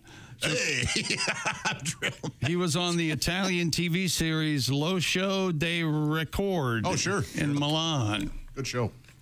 So, I'm not taking questions. He sticks his tongue out and... Yeah, that's what it means. Ow. Mm-hmm. Wow. Gotta hurt? No? No. Well, if it gets caught in there, I would think, but you just kind of go forward and press it again. Yeah, you'll be okay. There really is a trick to it. We've all tried it. Yeah. Pat, you ever, tried ever turn anything off with your tongue? Yes. You can be too aggressive. A fan? You ever put... Ever get the tap on the head? You've stopped a fan with your tongue. I think the most fans ever stopped by a tongue was that guy, what's his name, Michael Richards from Seinfeld, when he decided to take up race relations in his stand-up act. That's a generous way of putting it. Turned off a few fans. That is a very generous way. Did you see that Michael Richards tried to tackle race relations? No, but I saw him scream the word. What are you talking about? Over and over and over. So did he not turn a bunch of... Something about hanging from trees. Did he not remember that part. Turn a bunch of fans off? Absolutely, Oh, yeah. yes. I want to see a picture of this guy. Oh, there he is. He's a hippie. It looks like Rupert. He does look. He looks like Rupert. He's got a... My God, his hair's glorious. Tie-dye shirt. Boy, he is... Christy, you like him, right, with the long hair? That's a lot of hair on his face, though. Wow, he is going at it, isn't he? 50s. It looks a little... so How long? Obviously, he doesn't have Jason Momoa-esque. Yes. Yeah. very good. long. But, I mean, he's just shoving his face into the fan. Well, yeah. How else would you stop it with your tongue? Well, the fan should be A, going faster, and B, metal. Didn't your mother used to say, don't put your tongue or your finger in the fan when you were a kid? No, my mom never had to tell us that. Shockingly, actually. That was one thing she didn't have to tell us. Do we have any hope of finding the first kid who talked behind a fan running? Oh, man. Yeah. That was really, remember when you did that? Yeah, sure. Oh, man, that was fun. That's good stuff. A simpler time. Thank you very much. What's coming up? Anything interesting over there? Christy Lee's... Oh, I can see her. Chess and sports. Okay, it's good. about time. And can you get chlamydia at the gym? We'll talk about it. What? Chlamydia at the gym. Everybody's running back to the gym now. It's January. Be careful. Be careful out there. Well, we got to watch out for chlamydia at the Maybe. gym. Okay. That's where you put your hands. Once again, coming to you from the O'Reilly Auto Parts Studios, this is the Bob and Tom Show.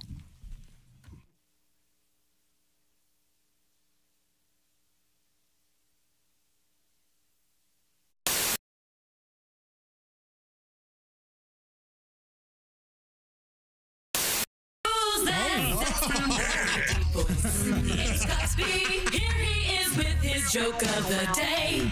What did the judge say when the skunk came into the courtroom? Oh! What did the judge say when the skunk came into the courtroom? Odor in the court.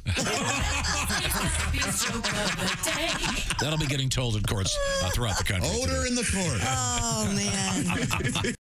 A Slovenian so-called artist was fertilized by her dog for an award-winning art project. As part of You know something? Didn't you know Could he would we- react this way? Could we have Yes. people licensed if they want to use the name artist? As part of a like, greater... Like if you're a pilot, you Yes. got to have a license to be a pilot. Anything is art if we name it as such. That's. And these things always involve some kinky sex or fecal material. As part of a greater series that celebrates the bond between humans and dogs, Maya Smarkar had her eggs artificially fertilized by non-reproductive, which means not sperm cells, from her Scottish border collie named Byron. Don't even say her name again. I don't want this woman to get any publicity. According to the Arts Electronica website, the result is a hybrid cell inherent in which is a dystopian scenario, but which would create a new species This is such whose crap. chances of survival on planet Earth are better than ours. Not at all. Not utopia. Dystopian. Yeah. Could you, Dystopian. instead of artist, could you just Dystopian. put weirdo? Yes. Psychotic. So this is just The process this she art used was only not exists, fully explained. This only exists for the writing about it, and it's so there's no actual embryo. No, because it was a non-reproductive cell, not Well, yeah. a sperm cell. Even if it were reproductive, nothing would happen. Right. The artist also reportedly breastfed an Icelandic sheepdog named Ada. Of course you did. After going on a special lactation-enhancing diet for the project. Breastfed a dog. So she's trying to make like a friendly Halloween werewolf. He's a good boy. I swear to God, if tomorrow we have a story about this woman falling off a cliff, I would feel nothing but joy and... She's dead. It's her last art project. God, I mean, get some talent. Wow, you almost said a bad word. Like maybe practice something and become talented at something, and then you can call yourself an artist. You freak! I hate her. Tool of the week immedially. Maybe. Who's been a good boy? Tool of a lifetime? You're part of my new art project. How's that not be? God, I hate her. Story out of Japan. You started. About a product that they sell. They're called panty scrunchies. Right. Here's the story. It's in Japanese. Apparently, it's pantsu sushu, or shushu, shushu, which translates, according to this news account, as panty scrunchies. They're tiny panties that, when tied, they turn into scrunchies. And according to this, they're just over $6 American. And I looked at those online, and I think I said even back a couple weeks ago, I go, well, that's just like every other pair of thongs in my drawer. You could just make any pair of So if you were panties in a into pinch, a scrunchie. in a pinch, if you needed to have a ponytail holder, I could grab a pair of. and as I point out, you'd be like a slutty magician all of a sudden. You know, just a second, honey, I'm going to get a ponytail. You reach between your legs. Woof. Ta-da! You're the slutty magician. And These panties are very large. Yeah, these are bigger. No, these are ones. not your panties. Can These I see are them? mine, actually. These are yours? Yes. Are they? They have look you sexy. worn They those? look good. I have never worn those. Well, these would fall off. Yeah, they're They're one size fits all. Well, they don't Thongs look come that- one size fits all. They a lot. do? Yeah, they do. Unfortunately. Where do the legs go? These are confusing That's- me. Oh, I see. Oh, I got it. Whoopsie. I got Yep. it. There we Never go. seen a pair? What's going Not on? like this. Not at this angle. Oh, I like those. They're very nice, aren't Yeah, they? yeah, they're quite comfortable, actually. Josh, these might fit you. These are quite roomy. Oh, hey, set yourself up for that one, pal, didn't you? You want to try them on after I'm done putting them in Sure, my hair? I'm All right. game. You can You can have them if no, you'd you like. could make these into a jaunty beret. eBay, here I Now you're come. handing out panties to guests? All guests in the Bob and Tom show received monogram Bob and Tom. You cannot I do take have that. Bob and Tom. I do have a Bob and Tom thong To in give you an the idea, these are this is actually falling off my head. Oh, yeah. Well, you Really didn't scrunch it. something. Yeah, Well, you you're didn't, not making it a scrunchie. You're making it a beret. Look at That's this. totally different. I mean, there's room for Seriously. There's room for a large woman. A four-yoker in there. With these on. Okay, make these They're into a one size scrunchie. fits all. I can't Okay. help that. His head did kind of look like an ass cheek while it was sticking. Here, Christy Lee now has her my panties back. gosh. They're red, kind of frilly. Yeah, they're lace. They're reinforced in the red. appropriate areas Yeah, where there so- might be, you know. All you do. Okay, is- now Christy's making a ponytail. Christy has lovely hair. Now you're gonna have to like double that thing over like 8 times. These are Right, such that's big my panties. point. That's why the bigger ones, I mean, the smaller Japanese panties would work better. Okay. But you could still make this work. I Okay, mean, that's I don't even think you would know that those were panties. would you know? No, Turn around, let's except see. for the smell. Except for the smell, you'd have no. Oh, wait a minute. Yeah, you would never know. I said they were clean, for Oh, God's I'm sake. sorry. They've never been worn. But yeah, doesn't it? It just looks like a lace, a lace scrunchie. You would It does look nice. Yeah. So this is a little trick now. If you're doing the walk of shame, ladies, you can if tie your hair back. or if you're anticipating the walk of shame. See, So you have an extra pair of panties with you. Yeah. See, this is thinking ahead. So you pull your. Or if you have explosive diarrhea. That's true as well. There we go. I think you're going to need a backup pair. Usually take your panties off. Usually women just carry them in their purse, but I guess you could do that. It's kind of cool. Good to know. So anybody could do it. And so she's right. Christy's right. Any panties will work. Well, almost. I don't know if granny panties would work. Oh, but true. The Yeah. smaller, Yeah. the little thong ones do. Well, good to know. That's a little. You should send that tip to Cosmo. You could send him the video. We have made a little video here of Christy putting on her panties on her head. I'm sure that was very exciting. So you need to use them as the hair tie before you use them as panties. I had it backwards. Yes, Tom. You don't use dirty panties as a hair. Did anybody else just see Christy shake her hair out like that? It was pretty awesome. Slow motion. It was pretty awesome. Yeah. Oh. Wow.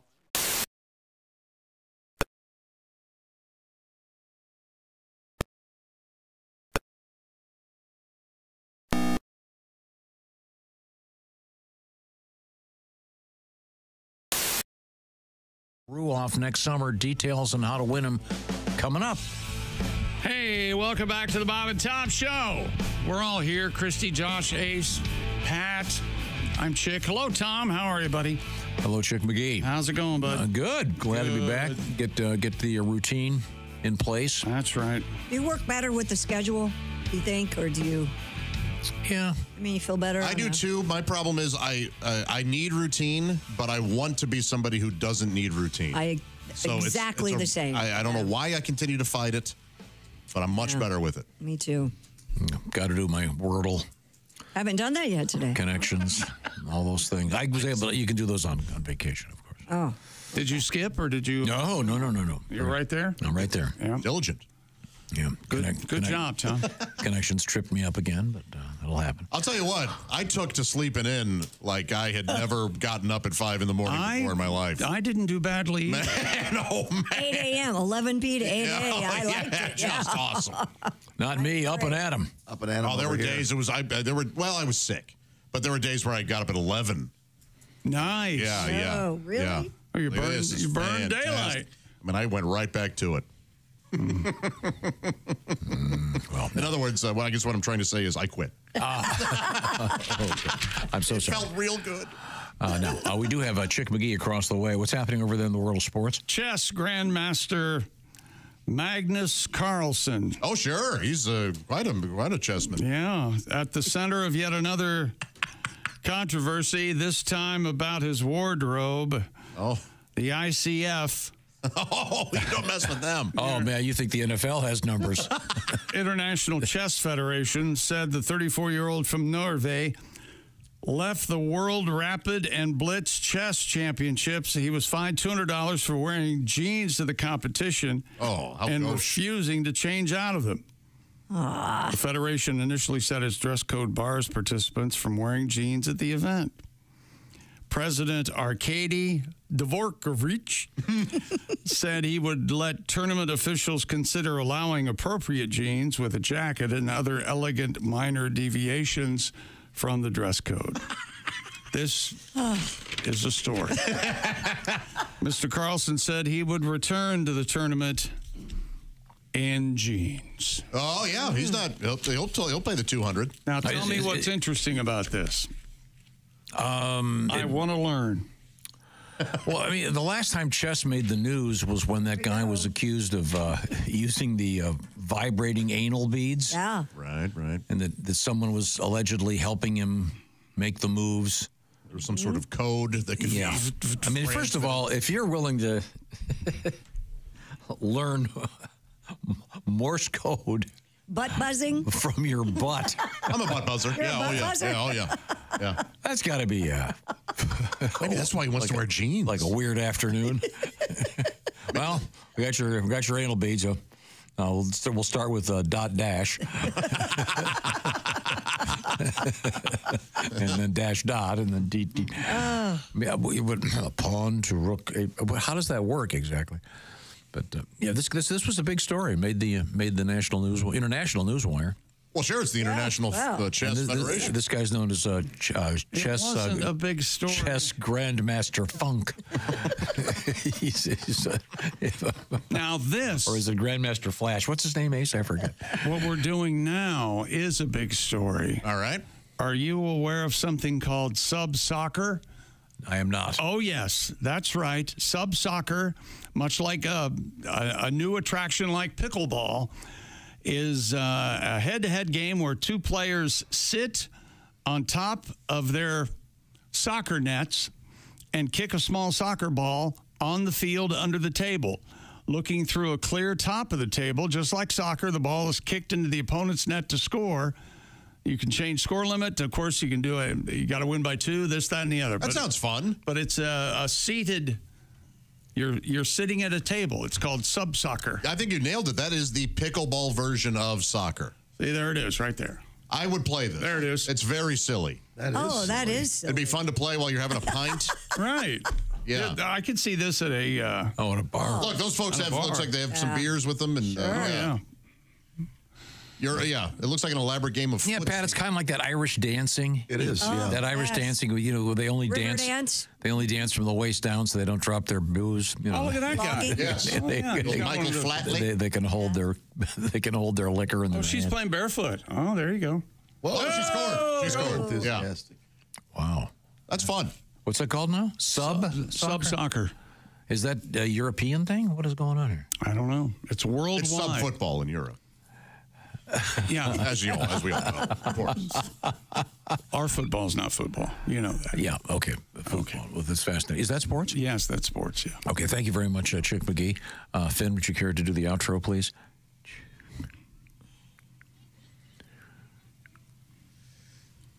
Wherever you go, whatever you do, always be a good sport, Christy. On a sports kind of note, an angler fishing off the coast of South Africa rescued a drowning woman by hooking onto her jeans. According to the National Sea Rescue Institute, the man was fishing along the shoreline at Diaz Beach. It's a sea rescue, Josh. If you need your sea rescued, call this. I think they call it rejuvenation. Off the coast of South Africa, if you hook a person and start reeling them in, they are now shark bait. That is they're a lure. Chumming for shark. What do you use for bait to catch a? How old was this lady? Well, I haven't gotten there yet. The man was fishing along the shoreline at Diaz Beach when he spotted the woman in the water. He cast his reel in her direction, hooked onto her jeans, and safely reeled her in. The 31-year-old woman who had been caught in rip currents while taking a midnight dip in the ocean. That always a good idea. That's smart move. The sharks they don't start eating until 12:05. So both of these people, one guy's fishing at midnight and the other one's swimming at midnight. Yeah, I mean, fishing makes more sense than the swimming. Yeah. You know, he uses it for bait to catch a 31-year-old woman on one of those Stanleys. Those things are very much in demand right now. She's swimming in jeans? Yeah, there's something going on there. Something's wrong. Well, yeah, midnight. I'm jumping in. Yeah. Here I go. But South Africa's like a great white central. Yes. Don't you want to swim with the great whites? I do, yeah. So this guy I will do it. This guy sees her. Right. And then heaves the lure out there. Yeah. Snags her. It's not like he was thinking it was a slightly used sex doll. Hey, look at this. Boy, I caught a beauty. I mean it. I'm going to have fun. Wow. He's pretty precise in his casting. That was pretty good casting. Sadly, if you keep reading, he gutted her, cleaned her. Oh, yeah. That's... Unless... Is that right? Yeah. This could have been worse. He could have thrown her back. Could have looked at her and thrown her back. We'll be back with more. We have sick people eating oysters, not sick people, oyster-eating people. Well, that's going to make you sicker if you're sick. What? Yeah. And you got we have Sasquatchers on the loose looking for Sasquatch. Yeah, nobody's ever said, boy, I sure am nauseated. How about some oysters? Yeah. You're right. You know what I need? Some oysters and grilled cheese. That'll settle the stomach. We still have, could you get chlamydia at the gym? We'll talk about that. Oh, it depends. If you're Are You having sex with a skank? Yeah, banging some skank in the locker room. Yeah, but we don't have any symptoms. Guys do chlamydia, right? I can never. Oh, really? There are no symptoms. Which one is that one? I don't. Nothing dripping or anything. So we could all be riddled with it. We wouldn't know idea. Yeah, we wouldn't know or care. Okay, we could be carriers. Yeah, we'll find out. Also, we have bald news and a song from Mr. Godwin coming up, and a very exciting Sasquatch story, Josh. Oh, very good. Okay, this is the Bob and Tom Show.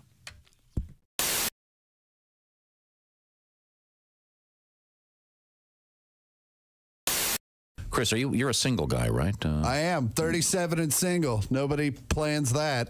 Right? No one's in high school going, I'm just going to wait till the end and see who's left. I'd like to find someone my age, if for no other reason than they would get my references. Sure. Right? You get tired of telling girls who the Black Crows were. And I don't know if you've ever dropped a Fletch reference on a 23-year-old female, but you might as well hand that girl a Rubik's Cube and a beeper. Because she's just staring at you like, what's a water buffalo? It's hard to even find a single 37-year-old woman, and then when you do, they have a tendency to fall into three categories. They're either A, super career-oriented, successful chick, so I'm out. Right? Those girls are looking for a guy that owns a suit. I have a pair of slacks. I don't know where they are. I know I got them because my mom bought them for me, so I had something to wear when people die. I don't know if you've ever shown up to a funeral in jeans, but your mom refuses to let that go. Yep, I agree. In my defense, the funeral I showed up to in jeans was for a 94-year-old woman. Not exactly a tragic event. 94 is a solid run. Yeah. It's about time. Have you ever been to a 94-year-old person's funeral? Nobody's sad. Everyone's just happy to be off work on a Tuesday. A second category of women single at my age are divorcees, and those women are like Chernobyl. They're beautiful, but something bad happened, and now we all need to leave it alone for a few years. For the millennials listening, Chernobyl is a city in Russia. I know a lot of you are wondering why I'm mentioning that map on Call of Duty. And the last category of women single at my age are women that have been single the entire time because their therapist hasn't quite got their pill combo locked down, and they still have episodes where they'll break into your apartment and set fire to kittens. I don't even have kittens, man. She brought them. Chris Porter. By the way, parents, if you have kids and you have the minivan, make sure there's at least 2 TV screens in the back of that minivan, because God forbid your child might be forced to use their imagination for 20 minutes on the way to elementary school in order to keep them busy. I say much better. Every single moment be spoon-fed by the video god that runs their life. Gee, I wonder where ADD comes from. I can't possibly imagine. I mean, we kept the boy entertained 24 hours a day his entire childhood in front of a television with a remote control and a game console. All of a sudden, he can't pay attention. Oh, great Zeus. Why have you done this to our child? Please send down some of your pharmaceuticals as which to cure the lad. Otherwise, we might be forced to spend time with him, and frankly, he's kind of an idiot. And while you're at it, send me something for my fibromyalgia and chronic fatigue syndrome and myriad of other ailments the medical community has convinced me that I have, because as an American, if I don't feel good 24 hours a day, well, there must be a pill I can pop into my face and change my brain chemistry to constantly feel better. Or maybe, and I'm just spitballing here, oh great one, maybe you're not supposed to feel good all the time. Maybe it's supposed to be a struggle to get out of bed every once in a while, and in doing that, it's how you become a better person. When you hurdle that part of your life, then you just create this incredible sense of entitlement, which is what I complain about the rest of the world having. Maybe this ADD thing is kind of overblown. Maybe it's supposed to be harder to read something than it is to watch it on TV, and we have these big, fat, drug-addicted kids that are basically embracing all the worst parts of Elvis Presley. We're not doing them any favors. Maybe, oh great one, the rest of the world isn't the problem. Maybe it's me. Yeah. By the way, that bit is entitled Parenting Advice from a Guy That's Never Had Kids. Is that Chick McGee? Why, it sure is. Chick McGee, who knows that an annuity from the folks at Silac Insurance Company means a retirement check in his mailbox every month. Chick works on perfecting his mailbox opening technique. Easy, Mr. McGee. Don't blow that elbow out. Chick isn't quite retired yet. He's just practicing for it.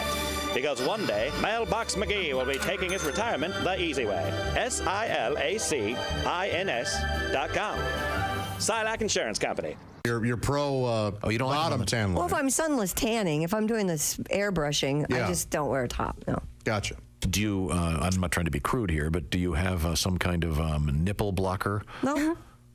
So then it just becomes kind of one shade. Yep. Do you lift the boobs halfway through to get the underbelly? I don't really have a lot of underbelly. Oh, okay. Do they have like a clothesline where you can pin them up? Wow. I'm quite proud of my boobs. You should be. They do look Thank good. you. Yeah. I think But even the nicest boobs have the underbelly. Chick's getting a car. He left. I don't have much of one. I'm very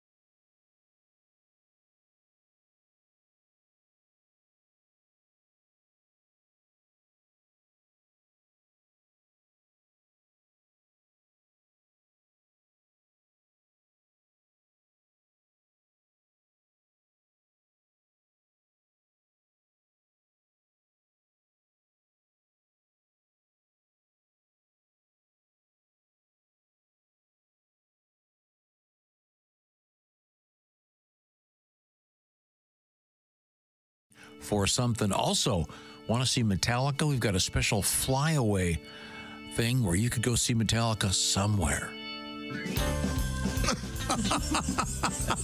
Welcome back to the Bob and Tom Show. Christy Lee at the Silac Insurance News Desk. There's Pat Godwin. Hello. There's Josh Arnold. Hi.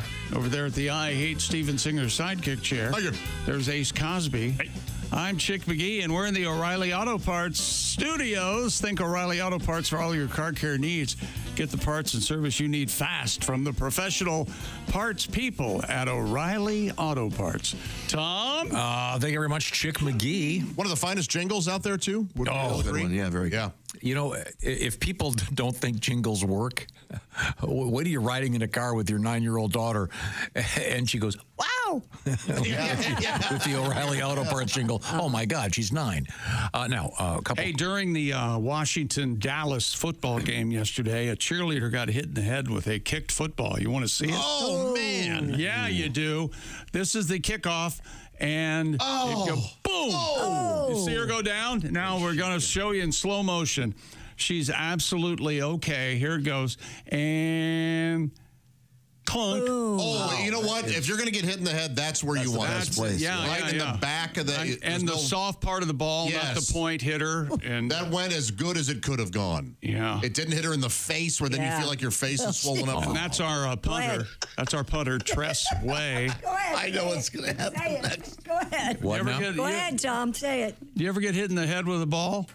No, that's not what I think it's in the face. You ever get hit in the face with a ball? Ever get hit in the face with a ball? Yeah, no. Do you remember when Pam Oliver, the Fox broadcaster on the sideline, got hit in the head with a thrown football? I forget who threw it, but it nails her. It really, like, It's not cool. It's we've all- troubling. It's not Yikes. fun like this one. No.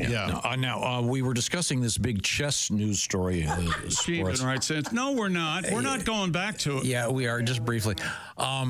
This guy who's a chess champion decided to wear blue jeans to the tournament. And what's interesting about me, the name of the tournament struck me as being kind of interesting. Yeah, It's, well, I mean, it's the... Let me. What was the name of it? It has a football term in it. Yeah. Well, the football term comes from something. The International Chess Federation was saying the 34-year-old Magnus Carlsen, that's a serious name. How many Magnus Carlsens are there in Sweden?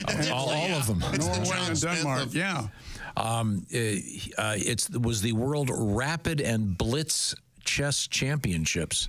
Blitz. In any event, he wore blue jeans and they kicked him out, and then they... That was... You know what? I stand corrected. That was interesting. Now you're saying the name of the tournament is the Rapid and Blitz. Huh. Yeah. Josh, have you heard this? Don't you associate the Blitz with the bombing of London? Okay, sorry. I say the NFL used Blitz long before London. You think so? Really? Absolutely. They took it from... This is London. Someday we'll have football. Edward R. Murrow. The Blitz. Now, I bring it up because we had a story earlier about cheating in the world of chess. Scandalous thing was going on involving the allegations of the use of anal beads. It is suggested that Mr. Yan Chenglong, a ding dong, he was stripped of his title. A 48-year-old was accused of using anal beads. It says here, Yan allegedly clenched and unclenched rhythmically to communicate information about the chessboard via code to a computer, which sent back instructions. The guy's name who had the anal beads up inside him was, what's his name? Their contention was Yan, Y-A-N, or Yan Chenglong. Okay, wait a minute. Yan He's Chenglong. clenching, and they're sending signals to a computer. How is he getting the computer to give him? And then it says the return is all. These are all allegations. He's not clenching. Isn't he just passive? It's up his butt and it vibrates, right? He doesn't have to clench. That's what I thought, but the story says he's clenching. He's clenching. I'm reading. Well, they're communicating back and forth. No, he cannot squeeze that vibrator and send a signal back to the guy who's It says a similar accusation was lobbed against Hans Niemann last year when he beat chess grandmaster Magnus Carlsen during a tournament at the St. Louis Chess Club. Yeah. So, I mean, there's allegations of Morse code, and Now we got two guys with anal beads. None of this. Right. This was a sort of a rampant allegation for a while. I mean, maybe this is the thing. You had me before the guy who had the beads up his butt was sending a signal back. I didn't realize there was a two-way. That's not possible. Well, these are allegations. I imagine you could clench in Morse code. There's a dash. Dot. Man, that's a skilled sphincter. Sure. I put a little bit of training, a little butt kegeling. You can, I ain't buying it. You'd think you'd accidentally like loosen things up back there, you know? Or tighten things up, wouldn't you? Well, I mean, yeah, maybe. Or crap your pants. Right, exactly. Yeah. do you have a song, Pat? Sure. That's the whole reason we're doing this damn thing. All right, kids. Okay. Quiet down. All right, Uncle Pat. 4-hour show. Anal beads, anal beads. Every chess match I need you. Small and white, not tonight. Beads will be mocha in no time. I am stumped, I clench to and fro. Feed me moves discreetly. Anal beads in too far. I need a ride to ZR. Oh, that must have been Hans singing. Hans Linglang. Oh, man. That's what a weird thing. Very odd. Okay, well, we'll see if these allegations stand. But in the meantime, the guy's wearing blue jeans to the chess tournament. So That doesn't seem like a big deal at all. Who cares what they're wearing? Well, there's a dress code, Christy. You got to be appropriately. But you're sitting under a table. You don't see the guy's jeans. No, there are rules. Yeah, this gets even more complicated. Well, wouldn't you hear faintly? You'd think something somewhere. Right? I don't know how loud a chick. Is your phone ringing? Yeah. No. It's my anal beads sending me Morse code. Now here's another article from UPI. It says another player was expelled for also using a hidden camera in his armpit. Odd. Wow. Let's see. What is my next move going to be? Gee, I can't really decide. Oh, my head. Oh no! This is the referee is Jean Cockernot. Cockernot. Today, not. I'll take the baloney. Speak for yourself. John Cockernot said he noticed the chess player Arcangelo Ricciardi holding his hand under his armpit and blinking in an unusual pattern. Then I understood it, the referee told La Stampa. He was deciphering signals in Morse code. Very strange. That's so weird. He was found to be wearing a metal pendant that officials said had a small camera in it connected to a device hidden in his armpit. So the camera, so he didn't have to, because it would have been pretty hard if he had to lift up his arm like this and sort of scan. Why wouldn't he put it on top of his head or something? Yeah, I know. Why aren't these guys better chess players? Why do they have to cheat? You know what's going to happen? The problem here, have you guys seen the commercials for the glasses that have cameras in them? They're going to have to start checking all these things. Oh, yeah. Those, you can buy the Ray-Bans right here. So you just go, hey, record. Smart glasses. Yeah. Wow. Okay. Well, speaking of smart, it's Christy Lee right over there. You can see her. She's back against her better judgment, and you'll find her at the Silac Insurance News Desk. What's happening? Well, in California, at least 80 people were sickened by oysters at a Los Angeles restaurant event. That's pretty much it. Nowhere near the record. The New York Times reports a norovirus outbreak believed to have occurred at an event celebrating the Los Angeles Times annual list of the 101 best restaurants in the city. And the guy from the 102 best restaurants said, take that. Now, this norovirus thing is really serious, and it's everywhere, right? The Los Angeles County Department of Public Health said over 80 attendees that consumed the oysters reported illness, and a majority with gastrointestinal symptoms, including diarrhea, nausea, abdominal pain, and vomiting, which are the symptoms of the norovirus. That's them. Javier Cabral, the editor-in-chief of LA Taco, was among the event's I am attendees who fell Javier. ill. I am president of LA Taco. Doesn't that sound like a TV show? LA Taco. Right after Chicago Fire. LA Taco. It's not just any taco. It's an LA taco. San Diego suntan and LA taco. So norovirus is crazy big right now? Yeah, huge. Very popular? Huge. Yeah, it's all over the country. I had a similar illness over the break. All I wanted to do for like 4 days was watch romantic comedies. Oh, yeah? I had Nora Ephron virus. Well worth this setup. Able to get over it. How do I put this? I thought you were going to do a Nick and Nora Charles. His semi-literary. A Thin Man joke, but no. Okay, I cannot eat oysters. Me either. Love them. I can eat oysters, Rockefeller. Those are ones I'm that a are cooked. huge fan of raw oysters. Really? Really? Yes. Can you taste them? Isn't the whole thing you put this delicious, yeah. congealed? No, it's Slimy. wonderful. You got to like it, though, obviously. Looks like I tend to not eat things that I don't like. But granted, I put them on a saltine with some cocktail sauce and a squeeze of lemon, but I do like the taste of the oyster itself. I like my oysters with the cracker, the squeeze of lemon, and a tiny bit of filet. Oh. And filet? Okay. Right down the hatch. Yeah. Is there Do people like swallow those whole? Like they don't even chew them up? Yeah, I've done them out of the shell. And I have yeah. too, yeah. Isn't that supposed to be a big sex thing? They're considered an aphrodisiac, but I haven't necessarily. This congealed wad goes down, so do I. I think it's more of a, hey, if she'll swallow that, I could probably. Isn't this like someone drinking some fancy IPA? It's just. No, I have superior taste to you. Oh, no. No, I would never give somebody a hard genuine time love for for not it, yeah. liking them. It's a weird It goes thing. 50-50, it kind of does. Yeah. People either, But I like do it or enjoy them. Yeah. I like oyster crackers. That's one of my favorite things on the One planet. of my favorite things, What? You can't tell the difference between an oyster and an oyster cracker. They really are. They're well named. Yeah. Yeah. Why do they call them that? Maybe because they're good with oyster. They just go in clam chowder and oyster soups. Okay. Right. All right. Oh, boy. Those are a wonderful treat. Gosh, when I was a kid, I would eat them like popcorn. Yeah, oh, yeah. A No, I've whole seen pictures bag. of you. Oh, Yeah. really? What else would you do as a kid? I do have something. the bullets penetrate his skull if you aim right. No, it's a conversation. Unlike the conversation you started with me today, the first thing you saw me. What did I say? Remember what you said?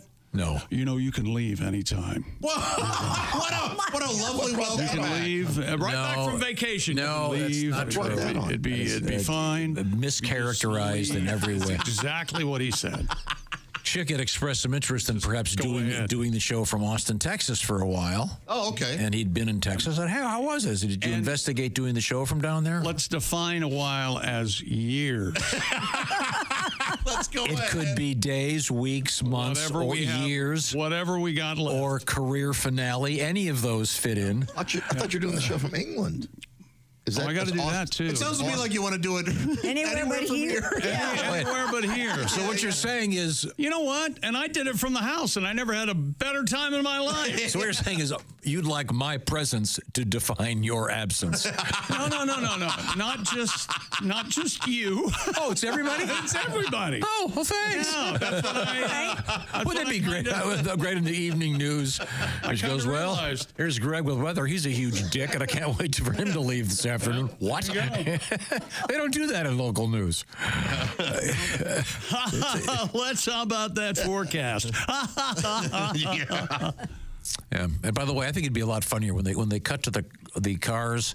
You know, they've got their reporter sitting in the passenger seat of a car. Oh yeah. As you can see, we've just gone through the snowstorm here on the west side. Yeah. Much funnier if they were driving. No, they have that now. And they'd be screaming, "Oh my God!" They're driving all the time. They just have a guy with a camera driving around when it's snowy, and you see the roads. Yeah, they do that all the time. But I want the guy driving to be talking to. Oh yeah. Tell my wife I love her. The F-word debuts. Is that right? All right, I want to tell you about my buddy Steven Singer, Steven Singer Jewelers. Of course, Steven is responsible for our Pigskin Picks winners. And congratulations again to Matt Hunkler of Centerville, Ohio, Week 16 winner, and Jeff Wolensack from Warren, Ohio. These Buckeyes are killing it this season. Steven Singer Jewelers, of course, Steven awarding them a nice $500 gift certificate. And he's got the brand new rose out there because Valentine's Day is just around the corner. You can knock this off right now. If you've been collecting these roses for years, you can get one today. Imagine the perfect blend of ombre petals that fade into a turquoise seafoam blue. This is the first time Steven has ever used this color combination. It's called Peacock Teal. Envision a peacock on a Caribbean island with its feathers completely spread open and the color palette of 20 shades of green and blue. See what I'm talking about by visiting IHateStevenSinger.com. These roses last forever. They're dipped in real 24-karat gold.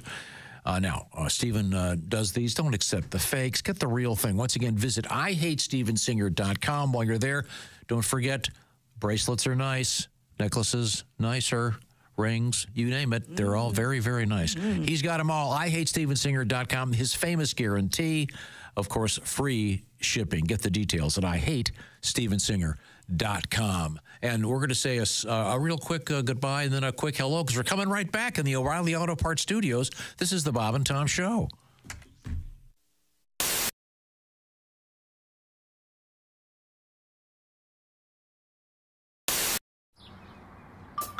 Is that Chick McGee? Why, it sure is. Chick McGee, who knows that an annuity from the folks at Silac Insurance Company means a retirement check in his mailbox every month. Chick works on perfecting his mailbox opening technique. Easy, Mr. McGee. Don't blow that elbow out. Chick isn't quite retired yet. He's just practicing for it. Because one day, Mailbox McGee will be taking his retirement the easy way. SILACINS.com. Silac Insurance Company. Once again, Bo Burnham is our guest, and he has a little tour going. We'll give you some of those dates in a second. Go ahead, Bo. Every time I go to dinner, seems like I'm getting a little bit thinner. I'll sit down at the breakfast table. I can talk while they're not able. When I look at them, I find there's a single question on their mind. I wish I could go back to the way it was. It's not easy now because my whole family thinks I'm gay. I guess it's always been that way. Or maybe it's because of the way that I walk. Makes them think I like boys. Oh, my. The goddamn question just won't go away. And I get asked every single day. But the way they ask it is not a disguise. Like, how was your day? Do you like to kiss guys? This is the worst, baby. This was my fear. Now their opinions are crystal clear. Because my whole family now is shocked. I'm in the closet and the door is locked. Well, now my glory days are gone. I was John Elway, now I'm Elton John. Well, my whole family now suspects that watching SpongeBob had side effects. I'm not gay, and that's what I said. If I'm gay, hey God, strike me dead. That's a joke. Just cause I'm afraid of the snow, or my favorite color is the rainbow. I'm just joking. This is the worst, baby. This was my fear. Now their opinions are crystal clear, yeah. Because even my boyfriend thinks I'm gay. I'm just... Oh, God.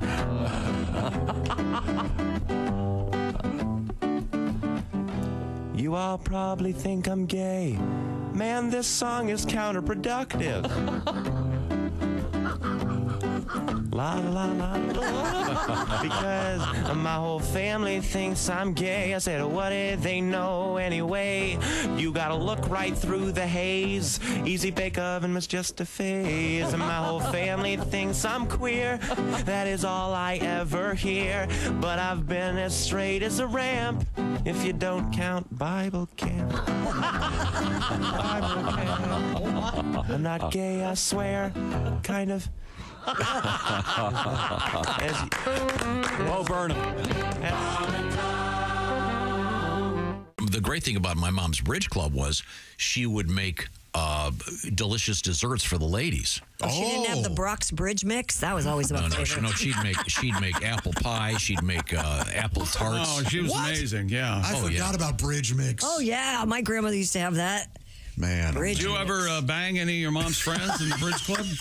Come on, man. You know you fess did. up. No, Did you at least think about him while you were learning about it? Who was the oldest woman you slept with? Can I write down the joke I wanted to? Hang on a second. Who is age? Just the age. A gentleman never discussed. Oldest woman you slept with. Or how many years older was she? Than you. Was it an old whore? Just get flat out. I want to apologize to the members of my mom's bridge club if any of them are still alive. I didn't say it was them. I said it was you probably employed a whore. That is completely false. Oh, God. You never had sex with someone older. I never normally do this, but I would like to partake in one of your Excuse me. women of ill repute. If you don't mind. Excuse me. Who's the oldest? Ruth, I understand you're quite good. Do you have a Millicent on staff? Or Is there a QR code? No, I understand this is a cash only proposition. I just returned from the haberdasher. Does this include the tip? Or probably get a lot of tip jokes, I guess. If you want more than the tip in, it costs extra. I get it. I know. Can we get back to Bridge Club? It was a Bridge whore. Club. Well, I know it was. I could tell when I hit on something. You banged an old whore.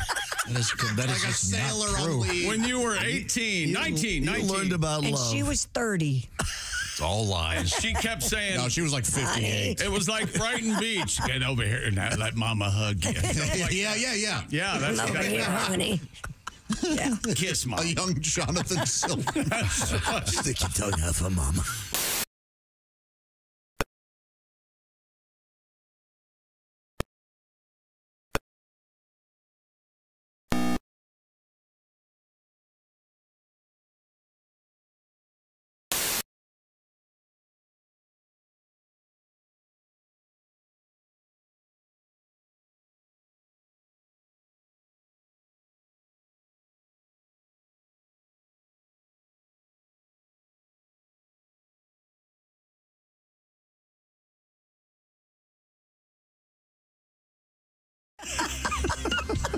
Welcome back to the Bob and Tom Show. We're all here in our places with bright, shining faces. And, you know, the NFL playoffs start this weekend. It's Super Wildcard Weekend. Woo! I get the feeling none of you are excited about this like I am. Kind of excited. Are you excited, Tom? You got to be excited. Oh, the key teams that I would root for are not participating. Oh. Well, you know, February 9th is the Super Bowl from beautiful New Orleans, Louisiana, there, the Dome there. And I have an idea on what could make the Super Bowl game infinitely watchable. People will hang around for this at halftime. All right. It does a pretty good job already. It's the most watched television show every year. I think halftime they're really dropping the ball. This is Who is it this year? Kendrick Lamar? Oh, I think you're right. Is it? Yep. Lamar? You big dummy. No, this year they should have this. I believe we're going to the video machine. It's a guy on a snowmobile, Tom, right? There he goes. Yeah. He's racing down the field. Watch this. Oh, my God. Whoa! He does a loop-de-loop on a snowmobile. A loop-de-loop in the Polaris snowmobile. It looks to be one of the first snowmobiles. Yeah, that's an older. It's like from the late 60s. If they could do it back then, think of what they could do now. Yes, that's what they should be doing. You're absolutely right. You have that. You have the Frisbee dogs. You have the guy who has the village people on the sticks. You know now, what I'm would talking you about? do this? Would you do a snowmobile through a loop like that? I don't think I would. It didn't look like it took a lot. Well, I imagine if you... Like a big Hot Wheel track. The trick is if you don't get up to speed properly, you're going to die. It looked like he got because you're going to have a snowmobile fall on top of your head. I think you want to get up to speed and stay there. That's also the key. Yeah. Because I think your instinct is going to be to slow down when you go into the loop. You don't want to do that. No, you don't want to slow down. No, your instinct is to hit the brakes because the road's ending. Right. Yeah. Now, if you were to take a contemporary like Formula One car or Indy car, right, and instead of do a loop-de-loop, once you got upside down, you could keep driving upside down once you're at speed because the downforce of all of the various components of those things, the way they're set up, you could drive upside down. For how long, though? Well, the trick would be knowing just when it was going to run out of gas. Yeah. You'd have to have the reverse loop. Sports Extra. What? Wow. What do we do to deserve this? What did I tell you? Black Monday. Here we go. Doug Peterson has been fired as head coach of the Jacksonville Jaguars. His tenure in Jacksonville ends after 3 seasons. By the way, the word tenure really... A robust... Didn't it mean 10 years? I thought tenure meant you never got fired. No. I wouldn't think tenure is... Because it's usually in the NFL a season or two. His record 22-29, including 18 losses in the last 23 games. Oh, that's a lot. So that's 5 now. That's 5 coaches out of 32 teams. 5 already for fired. One of these coaches, just, if I had better players, I told these guys what to do. They didn't do it. Well, I mean, in some cases, when I don't want to get too specific here, but when the ball is thrown right at the numbers and you drop it. What are you trying to say, Tom? I'm trying to say they should be able to find the players. I think it'd be fun for a coach. There should be an outside body going, okay, that was a perfect pass right to him. He dropped it. Now we've lost the game. Thanks a lot, guys. Deduct $40,000 from this week's paycheck. Because of you, I got fired. You all happy? Everybody having a good time? Or the more recent, but coach, I'm tired. I can't. Oh, really? Oh. Really? That's fair. That's fair. Look for. By the way, they fired Gerard Mayo from New England. That was yesterday. But look for my boy from Ohio State, Mike Vrabel, to take over the head coaching jobs in New England. That's going to happen. Do I get a pick, like a 10-time pick? I think you should be able to. If that Oh, happens? yeah. Sure. Can I do that? Yeah, you can. You can. Speaking of picks, Pigskin Picks winners. While we were gone on vacay, week 16, our winner was Matt Hunkler from Centerville, Ohio. The Hunkler! And then Jeff Wolensack from Warren, Ohio. The Wolensack! And I thought you liked the name Wolensack because it reminded you of the old tape recorder. You'd never heard of the Wolensack It's like tape a scrotum fashioned out of wool. Merino wool. Poor Jeff, I am so sorry. But we'll have our week 18 winner announced tomorrow, and they got to pick against Chick McGee for the exciting weekend coming up. Do you remember my record when we left on vacation? It was like one game above 500. Yeah. Remember that? Well, the 2 weeks that we were gone, I went a combined 23-7. What? With 2 pushes. That's right. That's amazing, Chick. However, this past weekend, I went 5-10. Ooh. Yeah. So now the overall record, 113 and 101. Not bad. That is fantastic. Against the spread. So there you go. No game tonight. That's got to no be the game best Thursday. out there. Playoffs start Saturday. Very good. Afternoon. Very good. There you go. Now, we have found ourselves in the O'Reilly Auto Parts Bob and Tom Studios, celebrating 20 years in this beautiful studio today. And we have celebrated, I got to think of something here, Christy. The Christy Lee chair is celebrating 6 months. I don't know. Christy Lee is sitting in the Silac Insurance News chair. And officials say 2 men from Oregon have sadly been found dead in a Washington state forest after they went looking for Sasquatch. Brave men. The Skamania County Sheriff's Office said the 59-year-old and 37-year-old were reported missing. I've got Skamania. Early Christmas Day. Wait a minute. That's the name of the town? Skamania County. Oh, what a cool name. They were reported missing early Christmas Day. Doesn't Skamania sound like a new board game?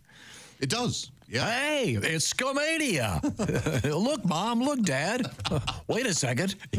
Dad lost his spin and has to take his shorts off. Uh-oh. The kids are the kids are hiding their eyes. That's a lot of pubic hair, Dad. Oh, jeez. Sorry. It's a sad story. And I now got we're side. all laughing. These morons, they're idiots. These heroes. They went looking out- for Sasquatch and dying. Yeah, that's check the box for another 2 fewer morons in the Who goes world. looking for a Sasquatch on Christmas Eve? Those who are committed and drunken they really morons. hate their wives. No joke. 2 more heroes lost to the cause. They were found in a heavily wooded area of the Gifford Pinochet National Forest. Oh, sure. Officials believe the men died from exposure. God. By exposure, what did Bigfoot flash them? Look at the size of that thing. Oh, my God. What movie is it where they, oh, my God, that smells like Bigfoot's. Oh, yeah. It's. What is that? Is it Anchorman? One of the Anchormans? I think so, yeah. Yes. Oh, that's got to smell bad. What happened to this country? How do you think that would smell? What do you mean? These 2 guys are out there doing good work. Well, we used to have, Marco Polo in the world. We used to, in America, Lewis and Clark. They've got 2 guys that forget to take their jackets out while they're looking for Sasquatch and die. Ponce de Leon looked for a fountain that would make him younger. This is no crazier. In fact, there's more credence to this. Really? And there's nothing else to discover. It's all been discovered. Okay. This is important work. Okay. We need to be putting more funds behind this kind of thing. In fact, if the government had funded these 2 men with the proper equipment, they would still be living. I mean, it's a shame. So now you're saying so the proper equipment would be like what? Gloves, jackets, layers, a map, turtleneck wraps, a cell phone, a trapper's scarf, maybe some hot hands, anything. I'm sure. Hot hands. Why don't you try applying for a grant to go look for Bigfoot? All right. A lot of grants out there. That's not a bad idea. And to see how far we could get. Who do you apply to? Where's this grant? Well, the Conseco grant? Grant. There's all kinds of money out there. I know, but is there a grant? Is there somebody named Grant giving out grants? Is there like a big department that just is the grant department? A grant provider? There's various think tanks and charitable organizations and foundations. Tom wants to work for a think tank. Remember that morning? Maybe I'll set up. I don't want to work for one. I'm not smart enough. I want to start one. You want to start one? Maybe I'll give old Melinda Gates a call. See if she's willing Grants. to. Oh yeah, right here. Grants. Here we go. I don't want to give the address. Finding grant programs. I've been given grants in my life before. I got Pell Grants when I went to school. What does that mean? Somebody helped pay for my college. Probably nice. you guys. Hardworking American people. If you are just entering the realm of grants and government funding, it can feel overwhelming trying to find the right program for you or your organization. Just put in Bigfoot next to the magnifying glass. When considering grants, oh my goodness, yeah. You can search and choose, and you're all set, man. Well, see, I'm torn because I want to find Bigfoot, but I don't want the world to know that Bigfoot was found. Why? Because we need to leave this. Because you think it'd be detrimental to them. Yeah. Yeah. They'd be exposed, so to speak. They're not going to be able to fly pretty soon. Who? What? Bigfoot. Bigfoot? Because you have to have that thing in your driver's license to get in a plane coming up. You're right. This year, finally. Man, The government's been threatening to do this for like, a decade now? Got to have that star in your driver's license. Bigfoot, they're not going to put up with that kind of crap. No. Speaking of this country, the bald eagle officially has been named the national bird of the United States. I know what you're thinking. You thought it was already the national bird of the United States, but no. President Joe Biden signed into law over the weekend, making it amending the United States Code to designate the bald eagle as our national bird. It wasn't? Nope. It appeared on the Great Seal of the United States back in 1782. Is the seal? Why can't the seal be a seal? Yeah, like a big beach ball. Yep, that's the Great Seal, all right. Slappy and the Stinkers. And in that same year, Congress designated the bald eagle as the national emblem. Okay. And its image appears in a host of places. We all knew this, but most of us assumed it was our national bird. Does this mean some sort of federal protection for all bald eagles, or what's going on? They're already not endangered anymore. Yeah, they're every one of the continental United States. Yeah. We had a whole bunch of them right near here. Yeah, they're really glorious to see. You know, eagles at one point in their life, they have to go and knock their beak off and pull their talons out, and then they all grow back. If they get to a certain point. Is that true? They get old and they have to recycle they have to do if you talk to one, kind of process. So if you talk to one in the middle of that, it's all right. Look, this is my best look. You shut up, man. First, you go to hell. I tried to top my nose off. First, I lose my hair, now my beak. You bald my ass. Isn't it true? Isn't it true that Ben Franklin wanted the turkey? Yeah. He really lobbied for it. Yeah. Yes. Yeah. Well, the way things Doesn't seem nearly as majestic, does it? But when Ben Franklin was president, Chick, he never got that through. No. Did he have a Congress against him or something? You know, Ben Franklin was the only person in American politics who was vice president and president. Oh, okay. Yeah. Now, was it simultaneous? The only one. For 2 weeks it was. Of France. That's a great question. That's the... Oh, wow. He had a lot of poontang, didn't he? Ben Franklin? Yeah. Really. In fact, for a while there, Franklin was a euphemism for the female body part. Yeah. Really? I'm going to get some Franklin. Let me get that Franklin. Franklin. Now, Sounds like Franklin. He was an ass man. This will make you happy, Chrissy. Yes. Some guys that I know were working on this tower, and there was tower. You know some towermen? What do you mean, like a radio tower? Yeah, kind of one of the phone thing. Yeah, cell phone tower. Cell phone towers. Okay. And there was an There was an eagle's nest. Yes. Yeah. And at the bottom, on the ground below it, they would occasionally find things like small dog collars, that sort of thing. Dora the Explorer backpacks. Right out here in our park, in our field next to the parking lot, I saw a bald eagle going to town on some kind of animal, ripping it apart. What do you mean, like having sex? Or? No, I was ripping it apart. It's always kind of a bummer, isn't it? It's kind of a You forget bummer. how nasty nature is. I saw an owl grab a squirrel about, 6 months ago, and I was like, oh, look at that. This is really unfortunate. Yeah. On my street yesterday, there was an elephant. Oh, no, it turned out just to be a coyote, but it was a big one. So in any event, so the eagle is now the official national bird. Why not? Yeah, it'd be really bad if it was like the Canada goose.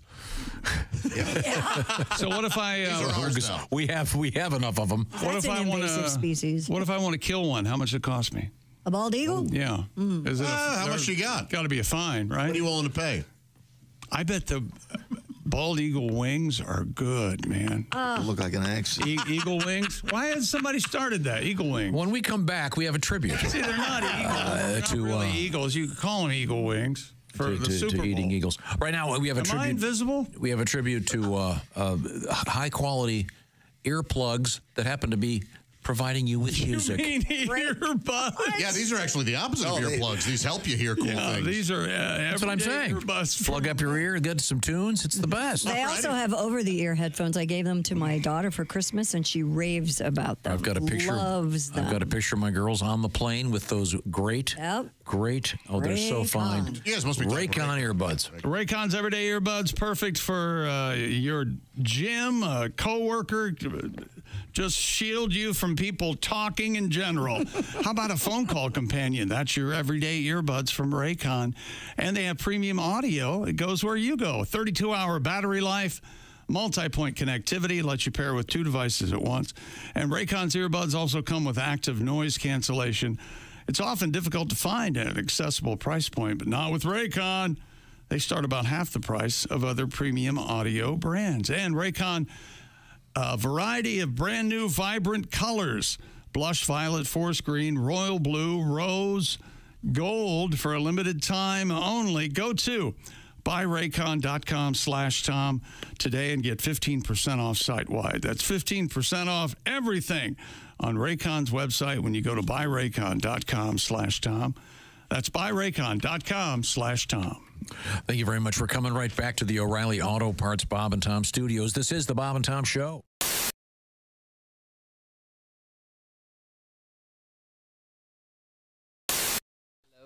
Let's see, that's Bob. I'm Tom. Chick McGee's over there at the Quality Drivers Sports Desk. Christy Lee, future truck driver.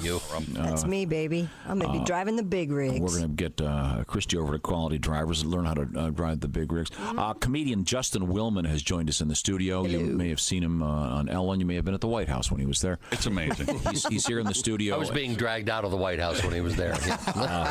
Were you wearing a cape? I wasn't supposed to be there. I was not. Did you ever buy a cape? Did you ever? Gotta have a cape. Oh man, no cape. It's How about a little on the nose for me. Like top hat? A top hat. I do own some top hats, but I'm trying to help. Magic wand? Do you have a magic that wand? image? Magic wand? I don't have a magic wand. The tuxedo and the cape is traditional. Those are the. I thought they required accoutrement for a musician. Magician. And a musician as well. But I had that phase. We were talking about Lance Burton off the air. I had that Lance Burton phase where I would put that tuxedo on and make doves appear. But there's something about like when you're 14 and owning a tuxedo that just doesn't seem right. You have to take care of the doves too. And the doves, yeah. A lot of work when you're 14. You know what doves eat? Dove chow. Dove chow. Purina Dove chow. Purina Dove chow. I'm sure they do. I'm sure they make it. Now, you were a longtime host on television of Cupcake Wars. Which is now on Netflix. It is. It is. The war rages on now. Yeah. 9 years of production on the Food Network. 9 years. Wow. That might be America's longest war. But you're a very slender man, so you never ate a cupcake. Diabetes won the war, sadly, in the end. Now, it's my understanding we're going to try to do another magic trick on the radio. That is, your understanding is correct. Since we don't know what you're going to do. Is this the kind we can do? I thought this would be interesting for the listeners. This is a lucky die I have. I'll show, and we're filming this, so if they wanted to watch it later on, this is a pretty big die. They could. 1 through 6. Do you want to hand that to Bob down there? To me? Oh, all right. Let me tell you. There's something strange about this. Does that feel weird, Chick? No, not at all, actually. This feels like a regular die. So, Bob, think of a number from 1 to 6. Don't say it, but turn it so that number's up, and then put your hand on the die. Okay. And tell me when you got a number that you like. My hand in there. My hand is on the die. Hands on the die, right? Okay. So it's a number from 1 to 6. I want you just to say 1, 2, 3, 4, 5, 6, monotone. And then we'll see if I can pick it up in your voice. Maybe the listeners will hear it as well. Just a tell, if you will. Okay. 1, 2, 3, 4, 5, 6. Wow, it was subtle. It was subtle. I'm going to say, because, that was funny, but I think the number you sped through was 2. I think it was 2. Is it 2? It's 2. It is 2. Okay. Because he went 1, 2, 3, 4, 5, 6, which is kind of a misdirect. Now maybe that was Warlock! He's a warlock. Okay, how the hell that happened? How did he do that? We could try it again, but it gets harder every time because you get very self-aware of your voice. That's a good trick. That's a nice trick. It's a little psychological. Here, you do it with Chick? That's a gorgeous piece. That's a gorgeous piece of business. Wow, gorgeous. Now what do I do? Just what do I do? I'm going to look away. Think of a number from 1 to 6. Turn it so that number's up. Put your hand on it. Okay. Christy's watching me. Put very my closely hand. Right Yeah, now. She's on to me. She's like, "Where? Okay, No got cheating. my- Is got he my looking hand in a on it. mirror? I'm not cheating. Your hands on it. My hands on it, baby. Okay, I'm going to turn your way now. Is that all right? Okay. Go. Now you have to say 1 through 6. Go 1, 2, 3, 4, 5, 6. 1, 2, 3, 4, 5, 6. Oh gosh. Okay. See, that was your radio voice is very good. Go Yes, backwards. 6, 5, 4, 3, 2, 1. 5. Is it 5? I felt something with 5. Please tell me it's Is it 5. five? It'd be Is it embarrassing 5? if it's not. Zoom in. It's 5. Okay, that's the greatest trick I've ever seen. We're hanging out with... He's God. That's who that is. We're hanging out with Justin You're Millman. God. We're doing... Dear Allie, my boyfriend is into crazy things like putting me in dog collars and leashes and having me walk on all fours. Then he'll give me champagne out of a doggy bowl. Yes. I actually have a lot of fun with it. But now he likes to take me in the backyard to pee. That's still okay. Look at Tom. If you're not watching Tom, you're not watching I know. the greatest show on the Here we planet. go. It's still okay if our backyard was totally private, but it's not. And I think he's gearing things toward to make it quasi-public, and that's kind of freaking me out. No. A, could we get in trouble for this? We both have good jobs. Maybe that's how I should tell him to stop.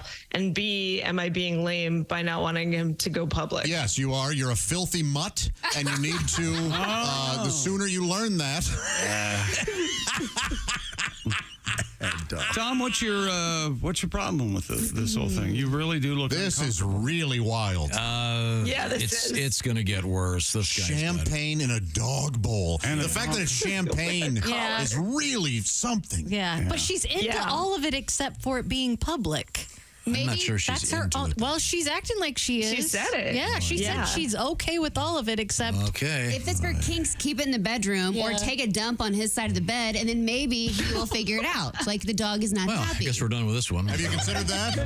Just, way too into it. escalate. Yeah, and then what if he rubs your face and he goes, oh, no. no, never mind. You're right. Anyway, you're bad dog. a dirty little Bowser, aren't you? Yeah. That's very, as Chick McGee once said, this sort of thing, a lot of specificity. That is wild. That is. He's into, that's...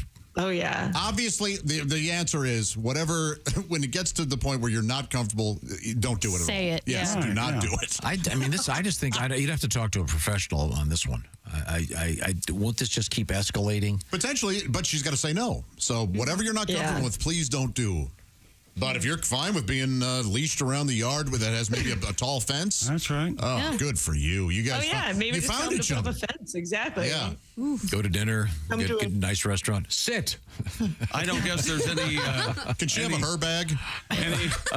Any reason to ask what position he likes? Yeah, right. I think we know. That's the capper. We're done now. Yeah, I think we're done. Hope she's not allergic to peanut butter. Let's get to our next letter.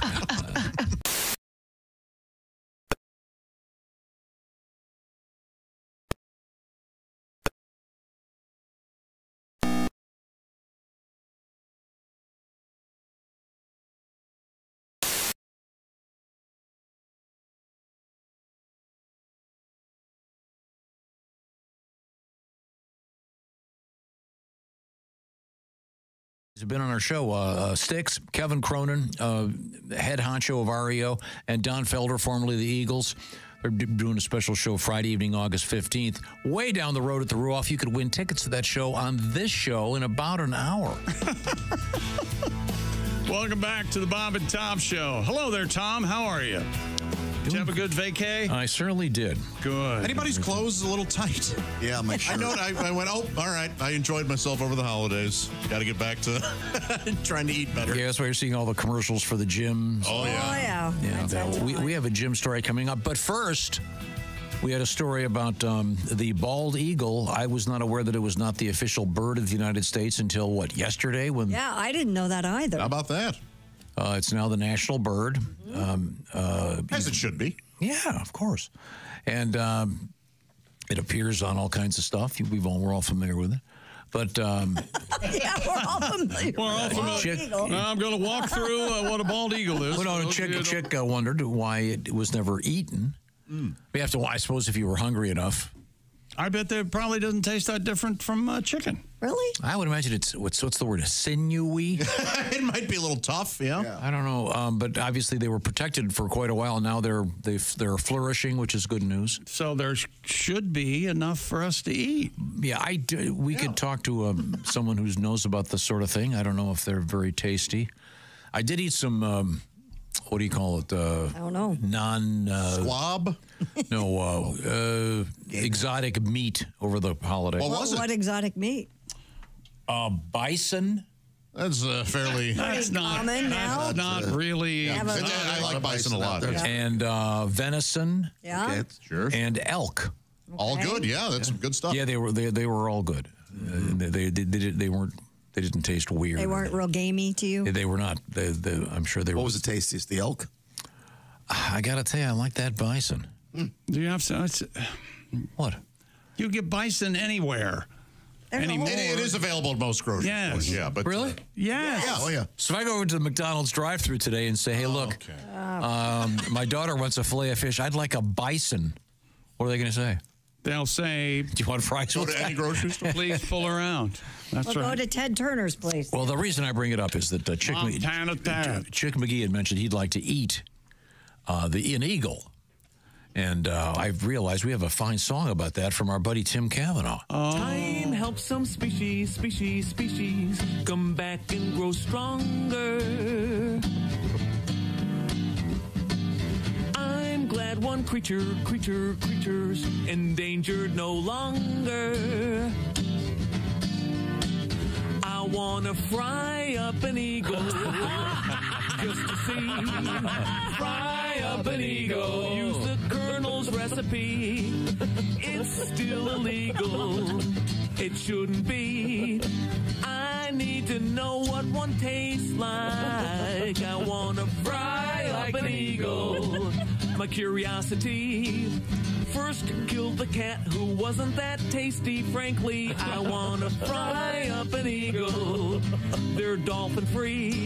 Glenn Fry and the eagle said it subliminally. Did it, did it. They're bald. Did it, and yummy. Did it. Oh yeah. Yeah. Tim Cavanaugh. Thank you, Timmy. Okay, here it says, what does bald eagle taste like? Yeah. Reportedly, like any other eagle species, has an unpleasant taste, according to this account. Like any other eagle species. It says gamey and oily. There is a recipe here. Oh, like duck. I don't like duck because it's oily. It is oily. I love duck. So, Like a goose or duck? Duck. Oh. You know, you get down from a duck, Pat? You don't. You get it from a goose. Here's a recipe: roasted eagle with potato. So, I guess People are allowed to eat eagle. I'd serve it with the head. Oh yeah, majestically. Make them look it in the eyes on the Just plate. leave the white feathers. It says eagle meat has a distinctive gamey, slightly fishy flavor. Well, it's probably very good and very tough. Probably good that it's not that edible then. Ugh. Yeah. Okay. So let's move forward here. I mean, aren't we pretty much eating everything we should be eating? There's nothing. Yeah, right. We're not missing tasty stuff. Right. No, we're not going to all of a sudden find out that giraffe is amazing. Right. That we should have been eating it this whole time. I hope not. I mean, I think our ancestors figured all of it out before. We should thank them. Yeah, I mean, but of all this stuff, I've always wondered, like, who's the first guy that was decided lobster? That looks great. I see that bug that just crawled out of the ocean. I'm going to eat that. Or the guy walking through the woods that goes, oh, there's a pile of some kind of animal manure with a mushroom growing out of it. I think I'll take this and go on a nice trip, or drop dead. One of the Gotta be two. really hungry. That's all I gotta say. Yeah, I think that's the source of all this stuff. Yeah. It would be interesting if we found something. But as an adult, have you found a food that you had never eaten suddenly? There are still a couple that I've never had caviar. And I guess I did technically I was on a cracker with a bunch of stuff on it. Yeah. So I didn't taste it. I've never just had. Oh, you don't just spoon it out like cereal. I'd like to try it with like one of those, don't you have to use like a pewter spoon or something special? Yeah, the old tin cans thing. Yeah. Isn't there some kind of special caviar spoon? Put it on a cracker, though, I think. But what you're saying is there some animal out there we didn't realize that we could start growing them in captivity and harvest them? Right. I think we figured it all out. You're not going to find like a puma ranch with 10,000 pumas. I mean, somebody ate rat before and went, yeah, we don't need to eat these. Right. Yeah. So, yeah, thank goodness all those people figured it out before we got. Well, remember, we found in New York City right now, there is a restaurant that serves guinea pig. Yes, there is. Oh, yeah. With the head and everything on it. And what is the country where is Ecuador? Is that where Canada. Yeah. Canada? South America somewhere. I thought it was in Central America. Peru, Ecuador, Colombia. The guinea pig is a delicacy. Is that right? Yeah. Is it filled with caramel? Isn't that right? Guinea pig? I don't know. I think so. Christy, what have you got? Oh, by the way, Chick, real quick, have you tried? I know you love Reese's peanut butter cups, and that you love caramel. Have you tried the caramel Reese's peanut butter cup? I have. And your thoughts? Because I've been wanting to know. After the many hundreds that I've eaten, I give them a thumbs up. Okay. And they have a chocolate lava Reese's peanut butter cup. Have you tried that one? Doubly chocolate. Yes. Same story. Okay. All right. Good to know. Thank you very much. So delicious. What's coming up, Christy Lee? Coming up, we have a rescue chicken in a vest. We have a missing dog ringing the doorbell. Hey, chicken in a vest? Is he playing the piano? You know how I like that. Well. I was going to get a pet chicken one time and bring it on the show and have him play the piano. Guess who said no? We're not doing that. Well, Party Tom. Party pooper. Literally a cock block in this. Yeah. Oh. So let's just say you were setting up housing for your chickens. Yeah. You could have the hens over here and the roosters over here, and then you would be like a neighborhood. Yeah. This is the hen block and this is the cock block. Right. All right. Perfectly legitimate way to get that word in the air. Yes. You're welcome. Well, coming to you from the O'Reilly Auto Parts Studios, this is the Bob and Tom Show.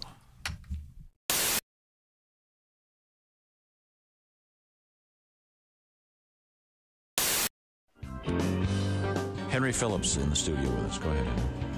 All right, well, this is a song about one time I was flipping through the channels and it was late at night and I saw that they had one of those televangelist preacher guys. Sure. And he was talking, as a lot of them do, about the end of the world is coming. And I want to tell all the people out there that the end of the world is coming. For some of us, sooner than others. But not to be a downer in the morning, but it is coming. And this is a song about what I would do if it were the end of the world. Here we go. Well, I was flipping through the channels on my TV set last night. And then I came across some TV preacher guy. And he was talking about some prophecies. And I think I heard him say that tomorrow was the end of the world. So then I went into my kitchen and I reached for that top shelf. And I grabbed the finest whiskey I could find.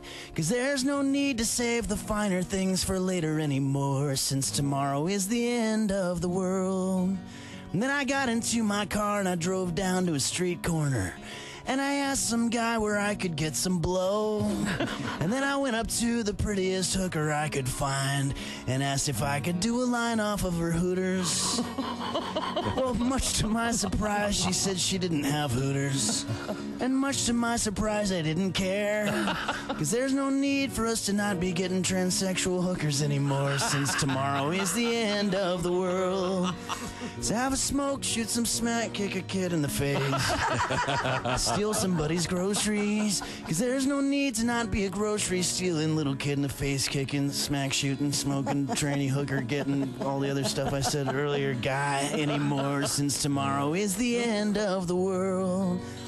But when I woke up this morning, I took a look around, and of course I saw that everything was fine. But I'm still gonna call and thank that televangelist preacher guy, because I had myself a really lovely time. Yeah. It is a nice neighborhood, but we're on the backside of the South Pasadena, so we're close. So although it's nice, the crime starts just to the other side of us, and we had some police activity in our neighborhood not too long ago. I see. And obviously, little scary. I'm supposed to be the defender of the home. Currently, with a vitamin D deficiency, it does take a little bit of the edge off your confidence. Yeah. Well, if someone breaks in your house, when your first concern is not the burglar, but did he leave the front door open so a strong wind could snap you like peanut brittle? Sure, I understand. But a buddy of mine, someone broke into his house, and he did not react the way he thought he was going to. He did What did not. he do? Well, what he did was he hid. Oh, really? And so now he got terrified. He wants to buy a gun to defend his home, and he's never used a gun before in his life. And I was trying to convince him. I said, you don't need a gun to defend you. You're not a gun guy. What you need is a baseball bat. Yeah. The baseball bat is the perfect home defense weapon because any idiot can swing a baseball bat. Because you don't have to be baseball good. You just have to be pinata good is all you have to be. That's right. That's right. As a matter of fact, the more spastic and unstable you are, the deadlier you appear to the intruder. Right. Exactly. A gun in and of itself is a dangerous weapon. You could be handling a gun and accidentally shoot yourself, but no one has ever been cleaning a baseball bat and accidentally beat themselves to death. True enough. If that does happen, that's an acceptable loss. Let that man go. Yes. That's very true. Now, in my fantasy of, defending the home, is usually I'm kicking some serious butt, and then there's usually like a catchy phrase at the end. Tag it with something. Even if the guy's got his foot on my chest, I'll look up at him and say, well, I guess that was easier than even you anticipated. James P. Connolly.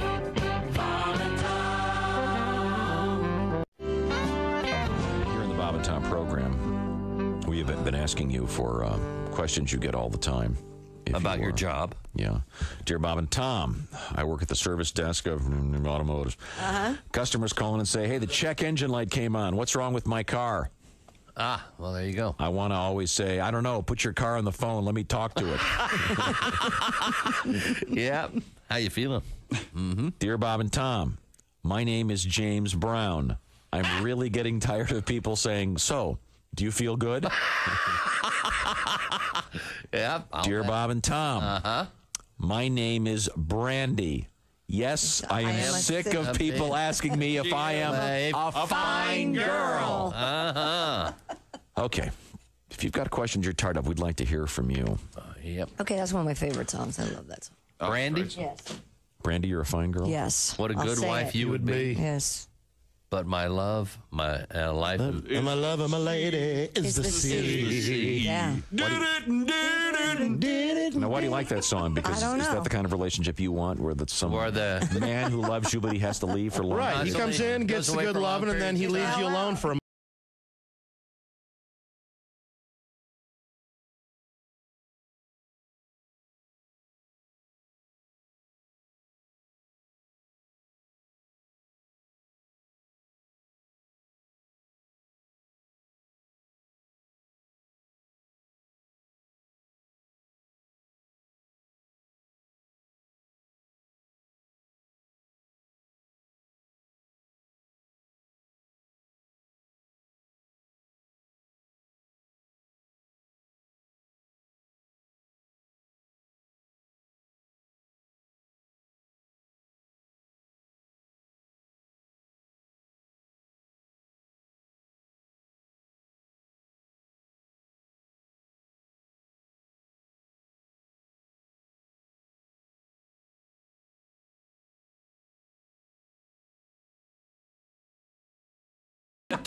All right. How do you think Brandy? Hey. How do you think Brandy got to own the bar?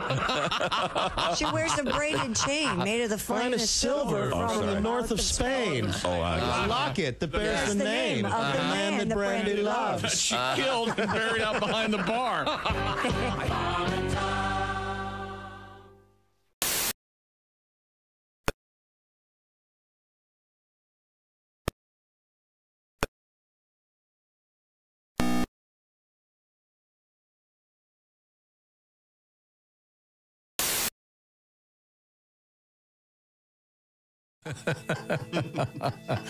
Speaking of shovels, you know, I was just saying to myself, if I could write a sport.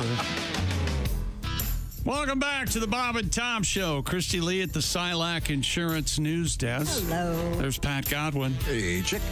Josh Arnold's here. You know, a lot of the country is under some winter advisories and warnings and whatnot with snow. And Yeah. I have a question about snow in a moment. There's Ace Cosby. Hey, I'm Chick It does McGee. melt eventually. Hello, Tom. Is this the thing about how they have 300 words for snow in Alaska or But I something? kind of like that. I know Did the you answer guys to that. ever, this was like a very old school thing to do.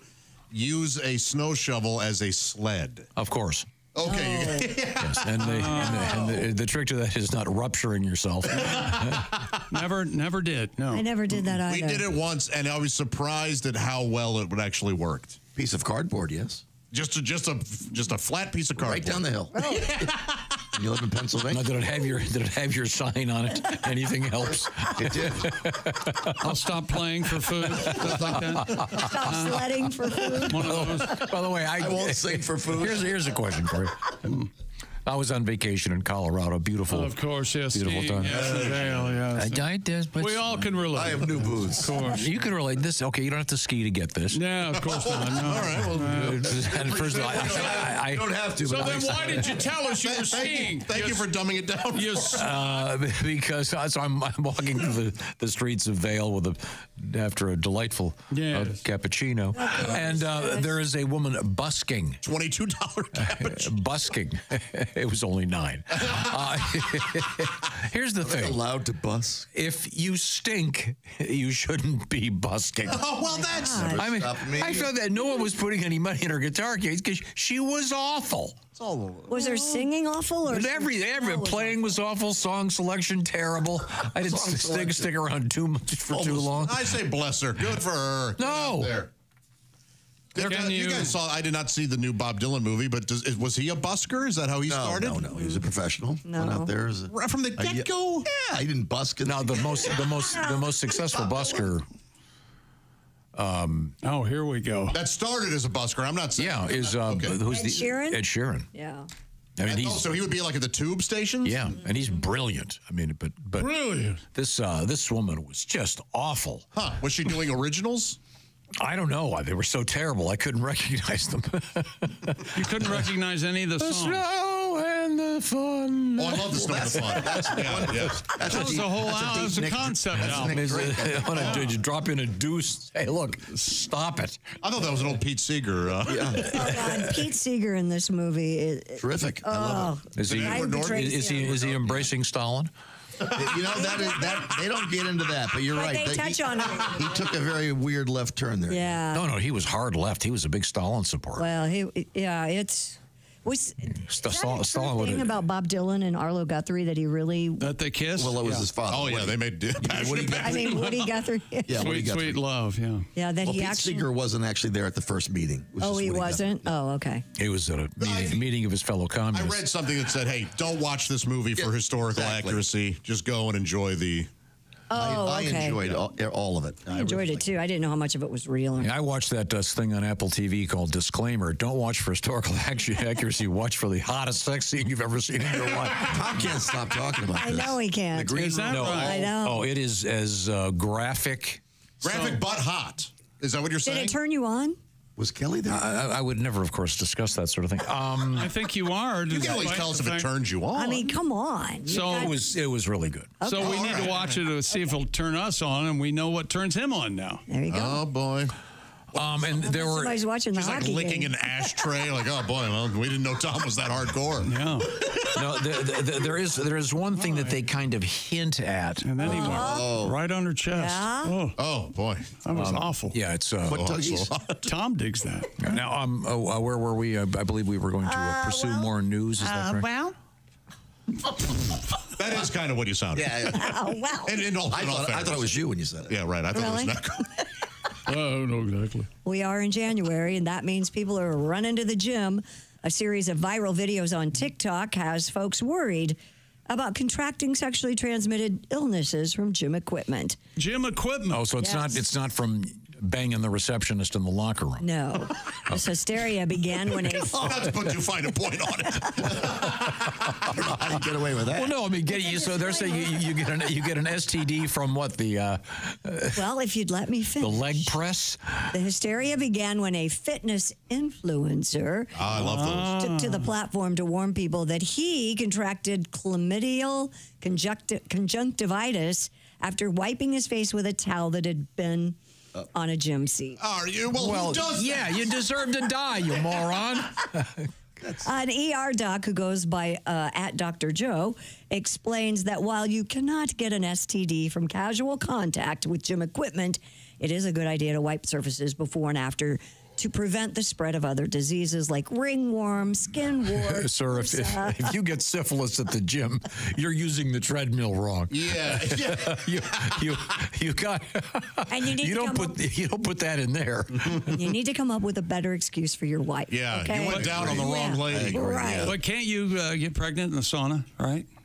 Yes, No. absolutely. They can. The sperm can live in the air. And live in the air of the sauna, and then a woman comes in and sits on it. Right. That's why Godwin always wears a condom. Is that why? I had two condoms. Oh, General practitioner Dr. Suzanne Wiley said in almost all scenarios, Is the that a likelihood. woman doctor? Yeah. The likelihood of contracting chlamydia from gym equipment is effectively zero. especially we all know what conjunctivitis is. Yeah, pink it's eye. pink eye.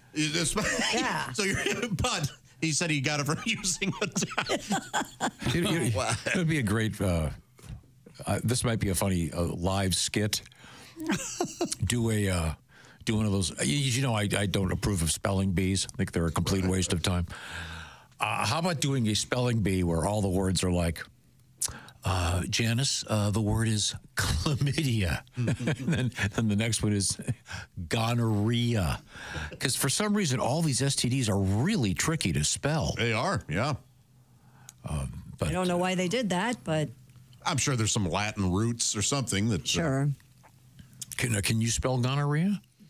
I always forget how many N's. There's how like many an H in there. Yeah, Right. If there's a double R. G-N-O-H-E-R-R-E-A, gonorrhea. Gonorrhea. No, in tertiary syphilis, how do you spell tertiary? And what does that I'm not mean? even sure I know what it means. Yeah, I don't know what tertiary means. I think all I know is that Third level. apparently tertiary syphilis is like the real bad one. Oh, the one that kills you? I'm not sure if they have a quad or if it just stops at 3. There's no silent P in that one. While we're on this lovely topic, the U.S. Surgeon General is calling for labels on alcohol to warn Americans of its cancer risk. U.S. Surgeon General Vivek Murthy. I wouldn't have been able to tell you the Surgeon General. I didn't know the name either. Isn't it Vivek Vinkel, right? It's always been It's cool for me. Vivek Murthy issued an advisory explaining that alcohol is a leading cause of cancer and that risk should be clearly labeled. Apparently his parents were drinking when they named him Vivek. Noted that alcohol. What a beautiful baby. Let's name him Vivek. It means syphilis in Romania. Alcohol consumption is to blame for nearly 1 million preventable cancer cases in the U.S. over the last decade, according to Dr. Murthy. The proposal to add warning labels to alcohol would require, though, approval from Congress. That'll never happen. Do you think? I don't think so. Oh, I don't know. I don't know. You gonna put labels on it? Like, I don't think it's going to hurt alcohol. would they do it? Because is it Canada where they have the pictures of cigarette lungs and cigarette? stuff? Yeah, they have lung pictures. And, That's probably fairly effective. you think so? Probably. Well, yeah. How for booze it would be more effective to show a guy Christmas Eve, no family, sleeping in his car. Looking for Sasquatch? Sleeping in his car.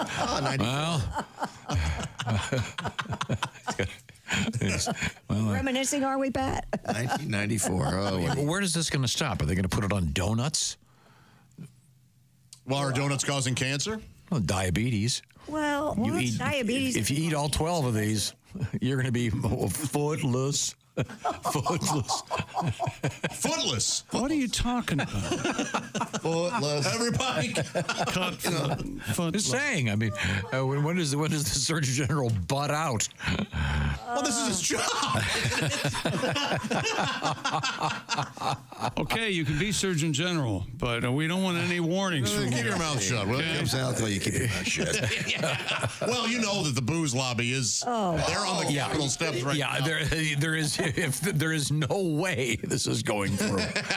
The booze lobby's working hard to keep pot illegal. Think they want this out there? Okay. Now, I can help you right now. With Valentine's Day. I know it's down the road, but why not take care of it? As you know, you may have just learned this over the holidays. Do it now. Maybe you learned over the holidays. Ever make that? Last minute is not always the best. Ever make that deal? I tell you what, let's just not do presents for each other this year, honey. And then I don't like the way you say honey. The day comes around and you're presented with the perfect gift and you go, well, I've got a trip to Walgreens. That's what I've got. No. You got to run to the cemetery. I'll be right back. Steven Singer Jewelers. Steven is my guy. Honey. For jewelry. Also, Steven, of course, is famous for his gold-dipped roses, the perfect gift for Valentine's Day. And he's got a new one. It's called the Peacock Teal. Envision a peacock on a beautiful Caribbean island, feathers spread open, and the color palette, some 20 shades of green and blue. And you have to see it to believe it by going to IHateStevenSinger.com. Of course, it has the lifetime guarantee. These are actually dipped in real 24-karat gold, and they go for $79. And, of course, it's got Steven's famous guarantee, and the shipping is always on the house. It's free. It's complimentary. By complimentary, of course, means, oh, thank you. Oh, you're very welcome. No, after you. Oh, thank you for the compliment. It's free. Steven Singer Jewelers. Don't forget the rings, the bracelets, the necklaces, et cetera, from Steven Singer. Get that perfect gift. Knock it off right now. Get it done today. You can check that box off right now. IHateStevenSinger.com. Many folks collect these roses. Get the latest, the Peacock Teal from our buddy Steven Singer. Once again, it's IHateStevenSinger.com. What's coming up, Christy Lee? Coming up, we have our rescue chicken in a vest. We have a missing dog coming back to the family home. And we have a donkey in the news that inspired the character in Shrek. Oh, Dick Donkey? No. Or was it Donkey Dick? What was the name of it? Yeah, I don't see any reason. You behave yourself over there. Not to just say donkey. I don't know why not. We're coming right back. We are in the O'Reilly Auto Parts Studios. More Donkey Dick. This is the Bob and Tom Show.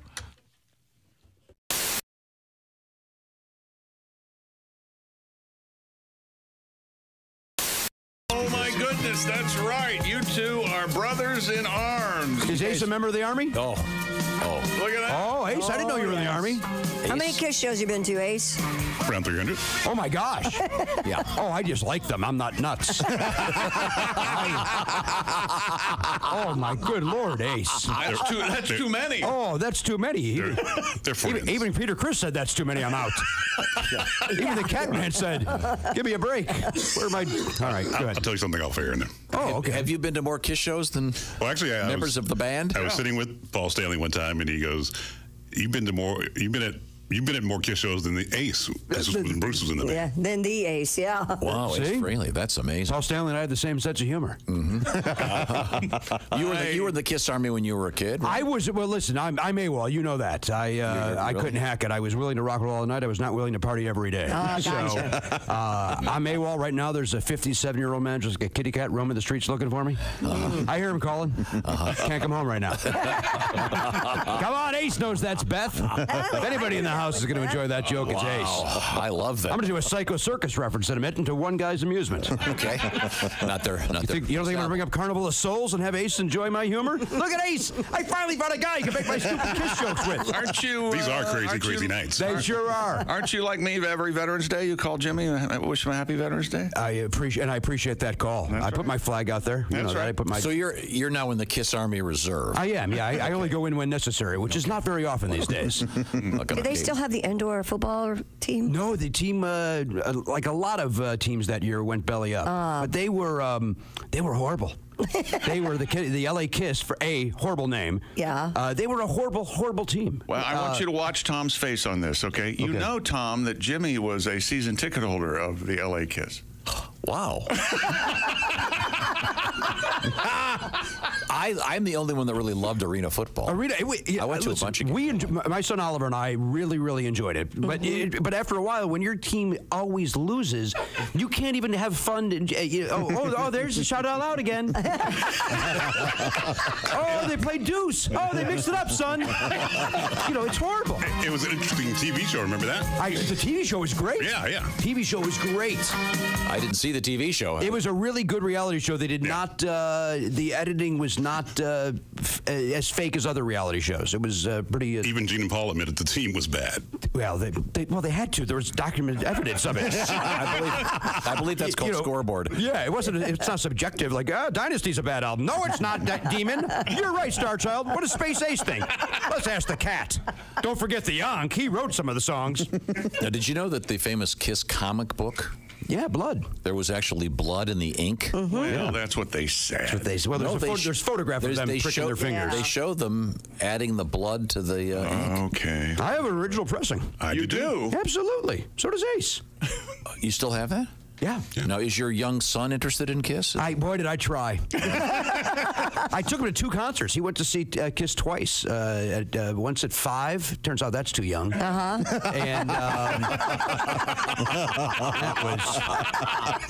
that was dumb. Boy, you want to feel like white trash. Bring your 5-year-old to a concert. Holy smokes. That was. And then get recognized. Are you to be part of it? I am not. No, I don't know who would bring their son to this show. That's an infant. Nobody should bring an infant to a show. Man, that was dumb. Then I took him again at 5.5. I thought that was enough time. 6 months is a long time. 6 months is a long time for a child, isn't it, chick? Yeah, you mature quickly at that age. Yeah, one was indoor, one was outdoor. I said, so let's see how the environment settles. Maybe that's what the problem was the first time. He fell asleep during the encore the second time. How do you do that at a rock and roll concert? That's how bored he was. But son, that guy spit and fired. Pass.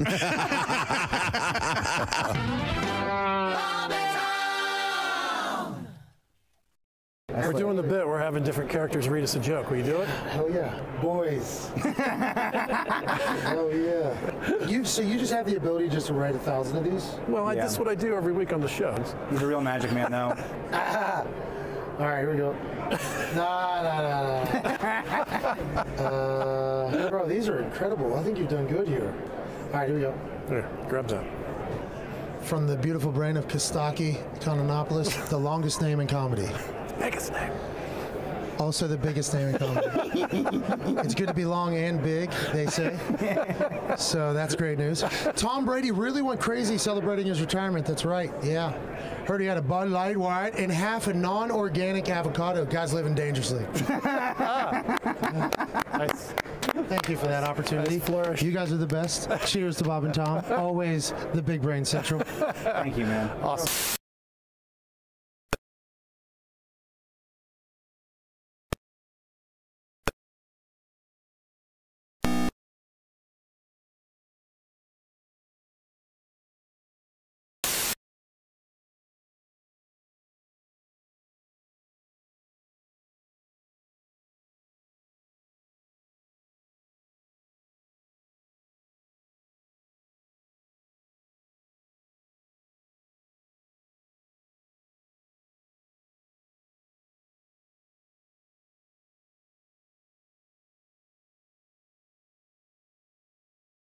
Welcome back to the Bob and Tom Show. Josh Arnold, Ace Cosby, Pat Godwin, Christy Lee. I'm Chick. Hello, Tom. And we are in the O'Reilly Auto Parts Studios. It's great to be here, celebrating 20 years in this room. Ta-da! And congratulations going on once again to Matt Hunkler from Centerville, Ohio. And Jeff Wolensack from Warren, Ohio, Week 16 and Week 17 winners of those gift certificates from Steven Singer Jewelers. Congratulations. It's our NFL game. We call it Pigskin Picks. And we'll have our winner for Week 18 coming up tomorrow. We'll let you know. And he will get to pick against Chick McGee. The big weekend, what are they calling it, Chick? Super Wildcard Weekend! Oh, wow. And this season... some music for it. I got the whole thing. No, when we last left you, we were at the gym. Well, we have a chicken story, but I'm sure we were at the gym and getting chlamydia, right? The story of this guy, there's some internet rumor that you can get chlamydia from the gym equipment, which is not true. Didn't all this? Isn't there? There's one move that you can get. You can get sexually transmitted diseases from that one move in weightlifting, the snatch. Oh, often the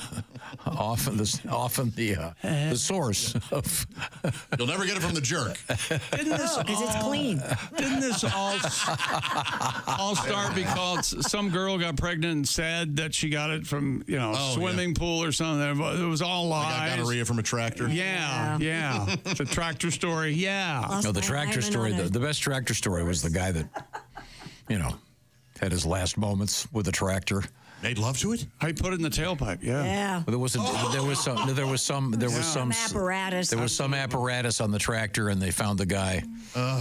Couldn't break the suction. Coming and going at the same time, I guess, was the way to. Man, that's not good. That'd be a rough one at the funeral home.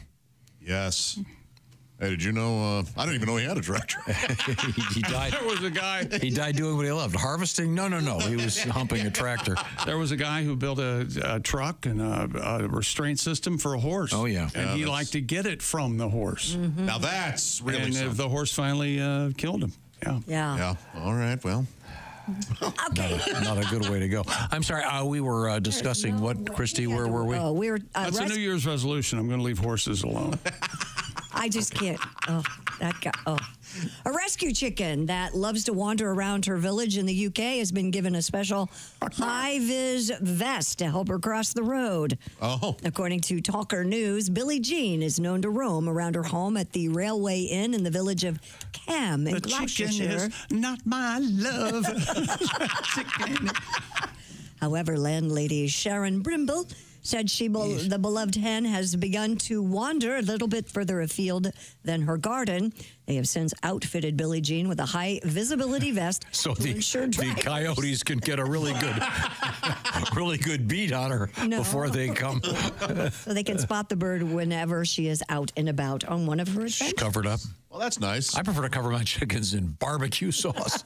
How do they, eating the chicken raw, I don't know how they do that. Why don't they cook it up, The Yeah, it is coyotes? tastier, isn't it? Yeah. A little fire on that, right? Yes. Why not? Yeah, What is this chicken rescuing? It's a rescue chicken? They call it a rescue chicken. But why do they have a vest What on? the hell's it doing? So they probably rescued it when it was on its way to the what do they call that? Like not processing, rendering, whatever the hell. Sure, there's a rendering plant. Yeah. You mean killing it, getting ready to eat it, which is delightful. Rendering. When was the chicken nugget, by the way, officially invented?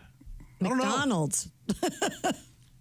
I'm going to say 87. Really? That late? Anybody want to? I feel like I was alive when they came out. I know I was with McDonald's. Because I remember they had little singing nuggets. I think in the 87 box. is an excellent guess. I'm going to say 84. That's right. What are you going to do about it? Oh, my God. Robert C. Baker, a food science professor at Cornell, invented chicken nuggets in 1963. Whoa. Wow. But the McNugget. Yeah. See, that's... But the nugget inside It didn't take off till McDonald's, right? They are delicious. I mean, you never had a McNugget before. I mean, you never had a chicken nugget. Or chicken fingers. He called them Chicken Krispies. I like that. I'm going to take them back to Chicken Krispies. Right? We always Why not? just went to Kentucky Fried Chicken. You never got nuggets. No. A missing dog found her way back to her home. Oh. McDonald's created the recipe for Chicken McNuggets in 1979. Yes, but they weren't available worldwide until 1983. I was a year off. You were. Man, very good. No very kidding. bright. I'm a bright young man. You are a bright young man. Cram. A missing dog found her way back to her home in Florida. But back to this chicken thing. I mean, this is like, to me, putting a bright yellow vest on this wandering chicken. This is like if you're parked illegally, you put your flashers on so the cops can see you easier. I don't know. No, this makes perfect sense. You don't want to hit the chicken. Yeah, but people don't. You don't want to accidentally run over the chicken. But isn't the coyote going to see the chicken? No, the coyote would probably not even recognize it as a chicken if the vest is on. So the coyote sees it and goes, "Hey, look, that road pylon is walking." Right. That's probably closer to what the coyote would think. Okay. Do they have coyotes in the UK? No. Oh, they're riddled with them. Are they? Just the gray wolf. But over there, they call them fur fangs. Isn't that interesting? That is it. Have you seen any burr fangs this morning? Is the burr fang up? They'll say. Are you ready for the missing dog story now? Yeah. found her way back home in Florida after she rang her owner's doorbell. I thought you were going to say neck. The 4-year-old German Shepherd Husky mix named Athena escaped from her home in Green Cove Springs in mid-December. Her owner, Brooke Comer, shared missing dog ads and followed up on every alert they received, but to no avail. On Christmas Eve, Ms. Comer said she got a ring notification showing Athena ringing her doorbell. After a week on the run, Athena is now scheduled for a full exam, flea and tick treatment, and a microchip. It was a Christmas miracle. Ringing her doorbell. Yes. You know, or was it just on the porch? Does anybody believe the dog walked up and rang the doorbell? No, well, first of all, they can't knock. They don't have hands. I think it's more likely that they would butt the door with or their scratch. head. My dogs scratch at the door. Oh, yeah, scratching. Come on. Yeah, they get the door thing. They know what's going on. The dog doesn't just know to ring the doorbell unless you train it. And if you train a dog to ring the doorbell, you're asking for it to leave for a week or so every now and again. I hate this story. I think it's sweet. I love that you hate it. It is a nice Christmas Eve story. Say what time of day it was? Late afternoon. God, who cares? Just curious. What time of day? like 3 a.m. Oh, it's those Jehovah's Witnesses again. Yeah, they come at 3 a.m. a lot. Mm-hmm. Hi, we know it's 3 a.m., but are you sure that... But have you heard the good news? They know you're home. I've never had a Jehovah's Witness visit my home. I have. I've let them in, had coffee. Why not? Yeah. What? Yes. Talk a little bit? Well, that's just stupid. I have Jehovah's Witness protection. He's away. I'm sorry. That's not a Have you had the Mormon kids come to your door ever? Of course. Oh, I have. Are they in the suits? Or at least the tie? They're in the suit. Yeah, they're in a suit. Yeah, I've And the seen them ladies walking are in around, the but dress, yeah. I've never had them. If I don't know them, I don't answer the door. Why aren't you people like this? Why do you answer the door? For the most part, that's... If I hear my doorbell, I say to myself, yeah, right. Jeez. Why dog again? That damn dog. Who taught their dog to do this? A donkey who inspired the beloved Shrek character has died. We're going to make waffles. Yeah, careful with beloved Shrek character. Annoying. Barron Park Donkeys in Palo Alto, California, announced that donkey named Perry passed away at the age of 30. Perry shot to fame in 1999 after serving as the inspiration for the character of Donkey in Shrek. Whatever. Mike Holland, one of Perry's volunteer handlers, told CBS News Bay Area that one of the animators working on the film had lived nearby and brought a team over to hang out with Perry for research for the film. I see. Yes. Any donkey would have worked.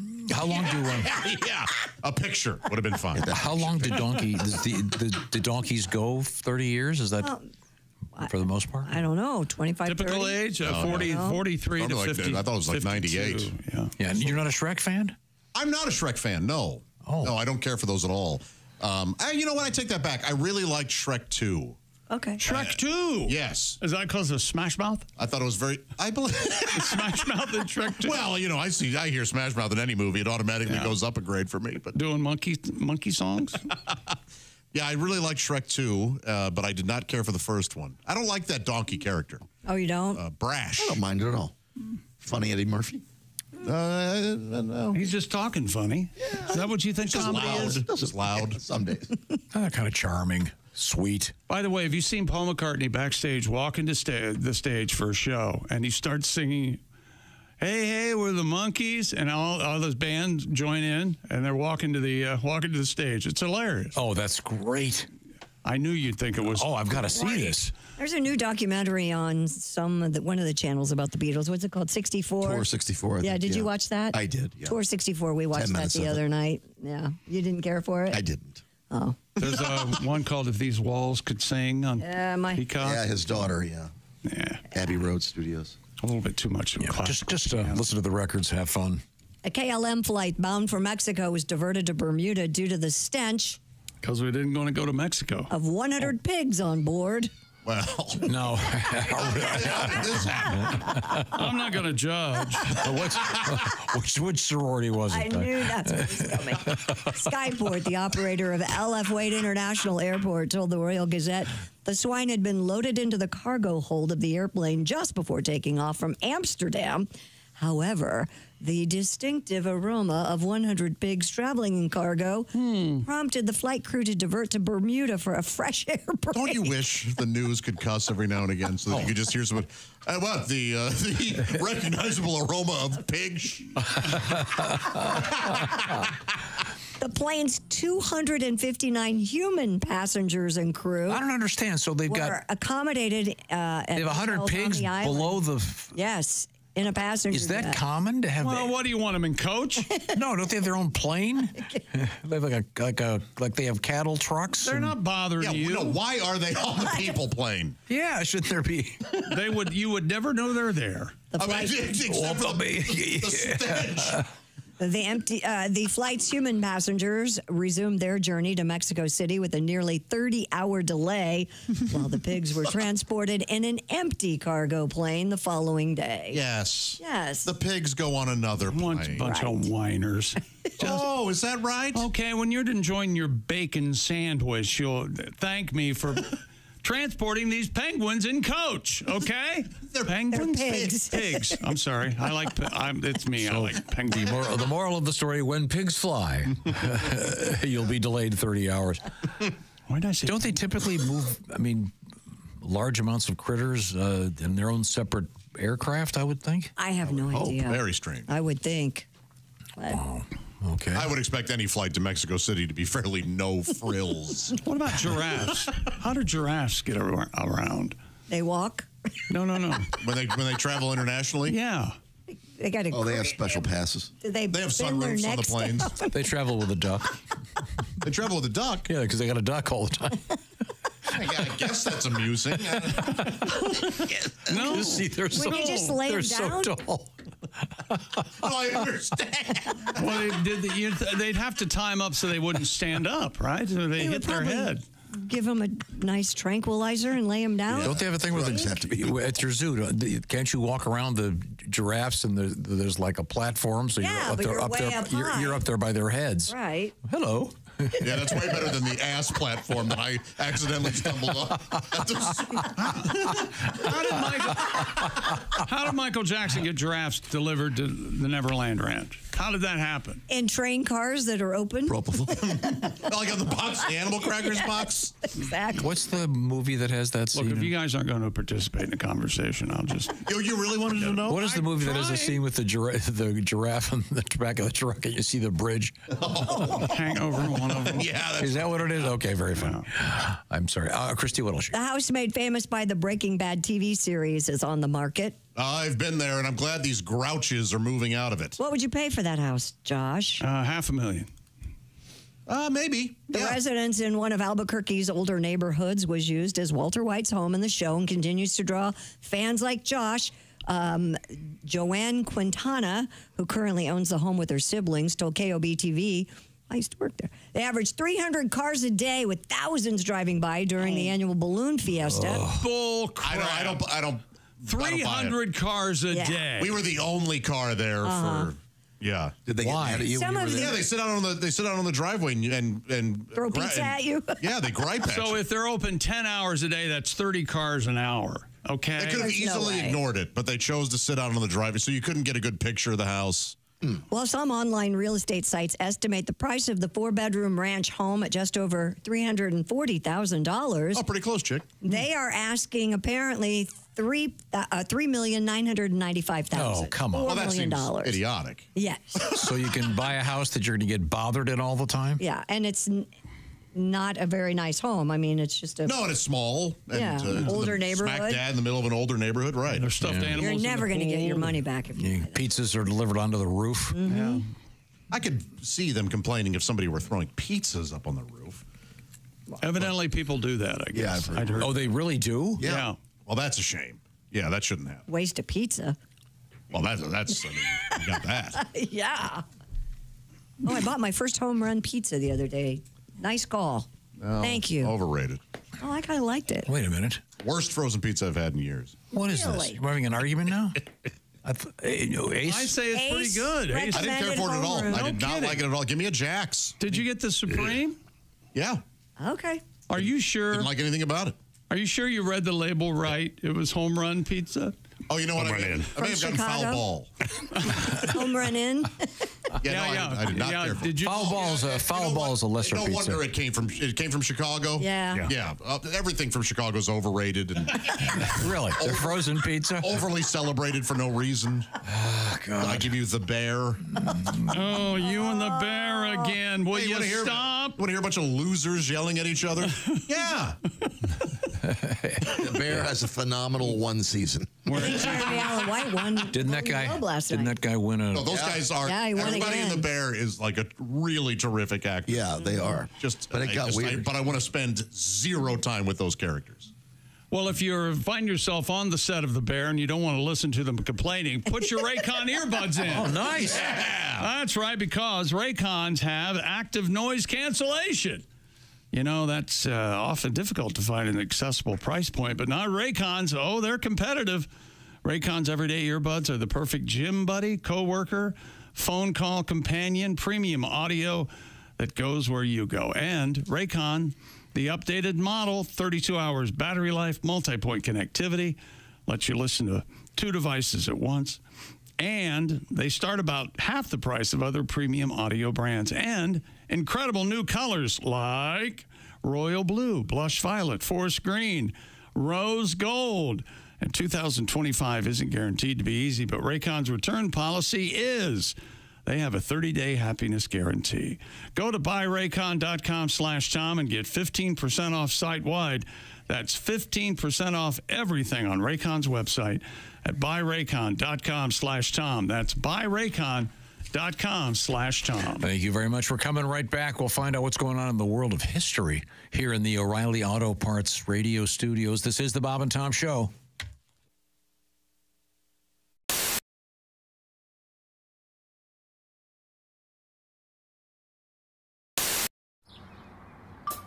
Is that Chick McGee?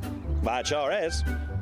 Chick McGee, who knows that an annuity from the folks at Silac Insurance Company means a retirement check in his mailbox every month. Chick works on perfecting his mailbox opening technique. Easy, Mr. McGee. Don't blow that elbow out. Chick isn't quite retired yet. He's just practicing for it. Because one day, Mailbox McGee will be taking his retirement the easy way. SILACINS.com. Silac Insurance Company. I watch, I'm home during the day a lot, and I have a little ritual called watching 8 hours of Law and Order in a row on cable. Because you can. Yeah. Law and Order, yes. Law and Order, yes. Law and Order, yes. Charmed, crap, it's over. But I love Law and Order because it's ripped from today's headlines. You know? It takes some news story that's going on, then they change the names up a little bit, then they make that the plot for the episode. The thing about Law and Order is, though, every episode has to involve a murder. And even if there's not a murder in the news story they're talking about, they just go ahead and add a murder into what happened. Okay.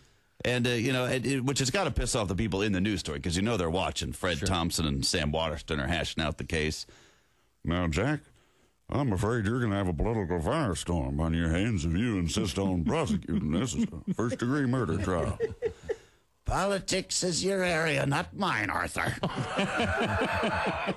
It's my job to convince a jury that the governor of New York was caught with a high-priced call girl and then murdered her. Elliot Spitzer is sitting home saying, whoa, I didn't murder her, all right? Everyone knows you're talking about me here. You're not fooling anyone with this Elliot Bitzer character. Yeah. He should sue Law and Order, which would be an episode of CSI New York. Yes. I don't know how the sticks would work.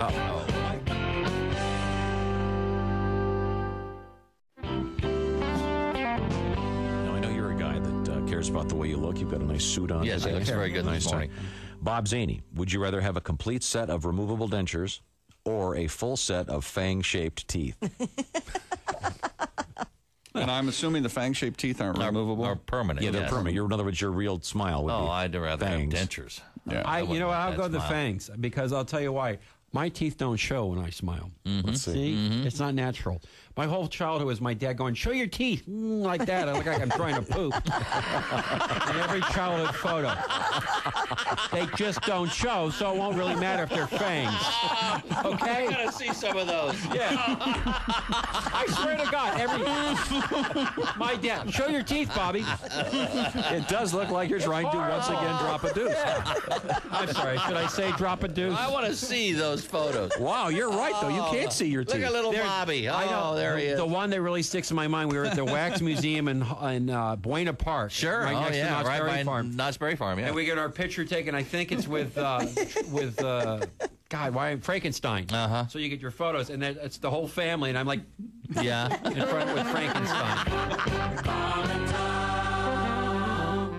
This is I'm going to take this out, and I'm going to let any of you decide if you want to. This is let Josh handle that. This is a big one. There you go. The last one. Let Josh handle that. Josh is a good handler. Josh can handle that. Yeah, I can take it. There you go. It looks like a curling iron. Hello. Oh, it's a rabbit. Yeah, this one's not messing around. No. And what's great about it, Sadie, it seems to me, is that you can. Well, this hits everything, doesn't it? It looks like you could hit a fastball. Okay. Yeah. Okay, so you see that button, the button in the middle where your thumb is there? Mm-hmm. That turns it on. Right. And now the two buttons on the sides turn on the other features. So why don't you go ahead and Oh, boy. Oh, there hit you those go. buttons. Oh, so it's like a reciprocating saw there. I mean, It's alive. So the one button controls the shaft of it, if you will. Right. Now, what's happening is going not up and only do you have an up and down motion Wait with a minute. It is going up and down. it's also turning right to left Oh, in my. the center of the shaft. So you're going to get that's going to work your G-spot? no, they actually Yes. the tip will go in and out as this does massage the Grafenberg spot. Yeah, yes. very good. That's going to say That's right. That's so big it's going to be saying hello to your kidneys. Josh, the way you grip that looks like you're familiar. Well, I with wanted to use my hand. Yeah. To feel. Yeah, And that's it's got the rotating beads right here actually gosh. stimulate more nerve endings. isn't that interesting? You know, it looks That's the kind of woman's like, anatomy. if you're trying to imagine this, it looks like one of those lava lamps. Yeah. It's got That's right. has kind of a gooey look. A gooey look. Yeah. Now, does the Grafenberg spot, does that have anything to do with the Grafenberg Zeppelin? Is that anything at all? Is it the same guy? Or? I think the first woman that put that in said, "Oh, the humanity." Oh, okay. Now it doesn't end there. You see this butterfly-looking thing. It looks like a cobra. What is the two little prongs there? Well, these would stimulate the pleasure button of the woman, while the wings of the butterfly sort of stimulate the labia. The if you will. vulva. Yeah. Yep, the labia, the vulva. That's right. Josh, you are so good. Or Alexis. I mean, this really, Volvo, Lexus. This really works everything. I mean, you're not going to miss. You can't. It'd be hard to miss a spot. Might be hard to get it out. That epitomizes busy. Yeah. Would you like to hear it? It's very, very busy. Okay. Yeah, that's Buzzy. Now, what's the purple? What's the purple one called? It's going at it. That's called the Pure Pleasure Self-Thrusting Rabbit. Barney edition. Self-thrust. It should be called the Home Wrecker because It's really amazing. It's waterproof. It covers all your different pleasure spots. And what's fun is there's so much variety to it. The toys today are so advanced. They're so high tech. It's really fun to actually even pick them out with your partner. Thanks, Sadie. Once again, it's ticklekitty.com, and it's whole bunch of stuff. And follow me on Instagram if you guys would like, at Dr. Sadie Allison and Tickle Kitty and Go Love. Wonderful.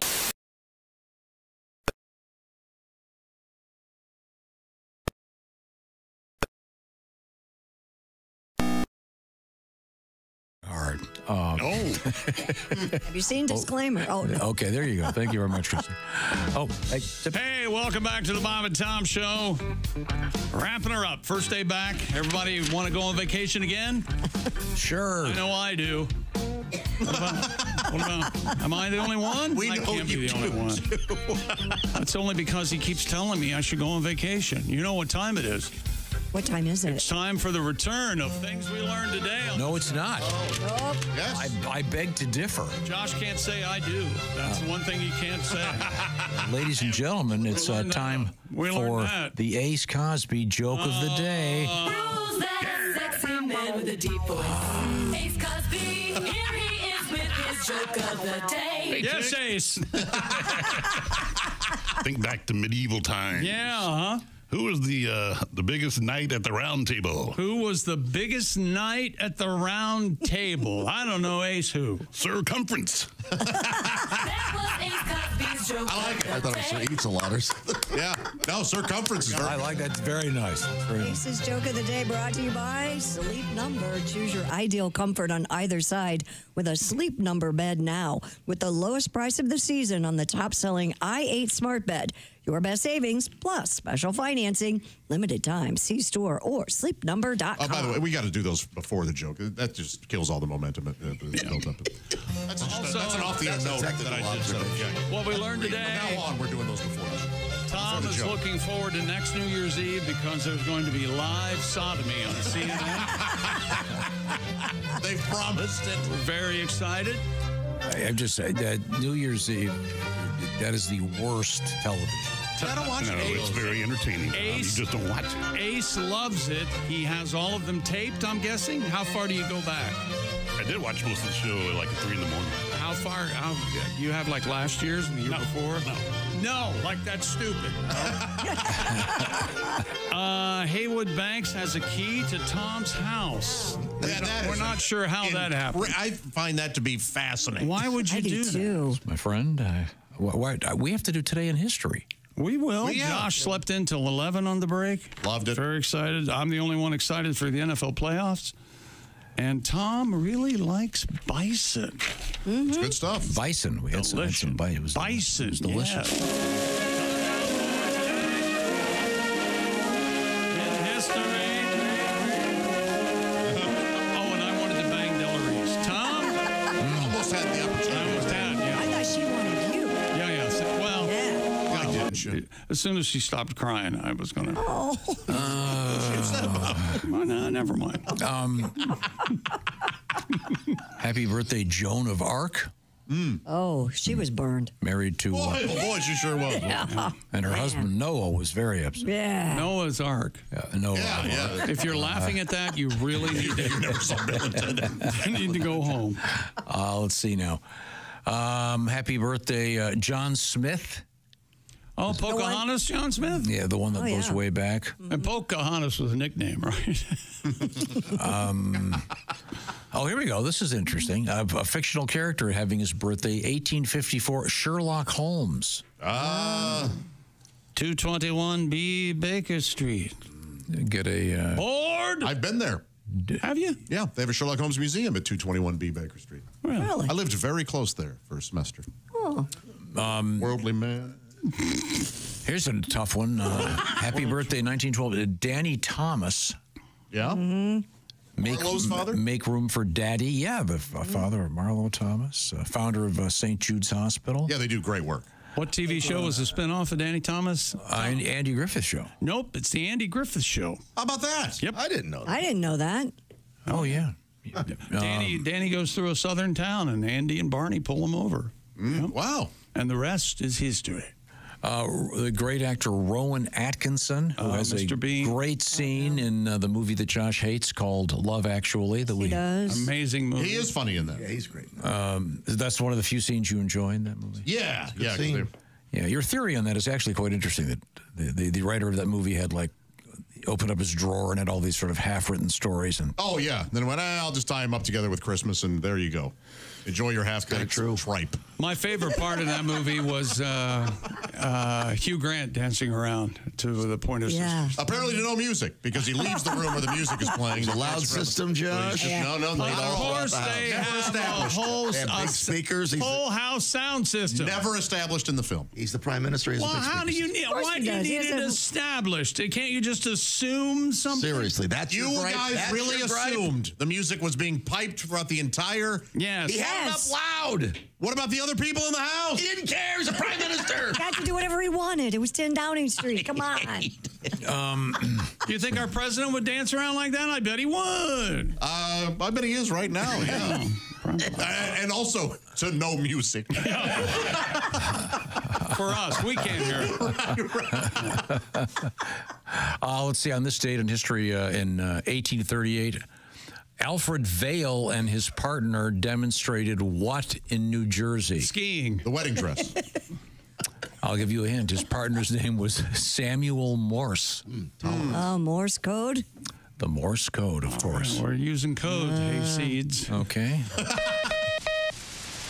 Oh, this guy again. It's what experienced operators mean by smooth sending when they say another operator has a good fist. Good fist. How does one acquire a fist that good? He's just laughing. Actually, it's not too hard. Greenwich Village, the Ramrod Room. Well, that guy had good fist. This too? Oh, no. Remember the song? A lot going on this break. You know, there's a reason I don't know this song. It's because I don't care for this type of music. That's universally and I shouldn't have it foisted It was a upon me. huge international hit, and With like 6-year-old. mentions Morse code, and we're celebrating it today. Like 3-year-old. We had an important news story about a chess player who was using Morse code in his rectum to I wish you were assist his shove Morse code up your ass. All right, thank you very much. And on this date, an event that in many ways changed American culture, in 1944, who did Tanya Harding allegedly beat in the knee? Nancy Kerrigan. She never touched anybody. No, she didn't. Oh, the guy Just did. set it The up. guy who worked at the FBI. I don't think she knew anything about it. Evidence shows. Nancy Kerrigan on this date. Why? She was a patsy. Thank you very much. This is the Bob and Tom Show.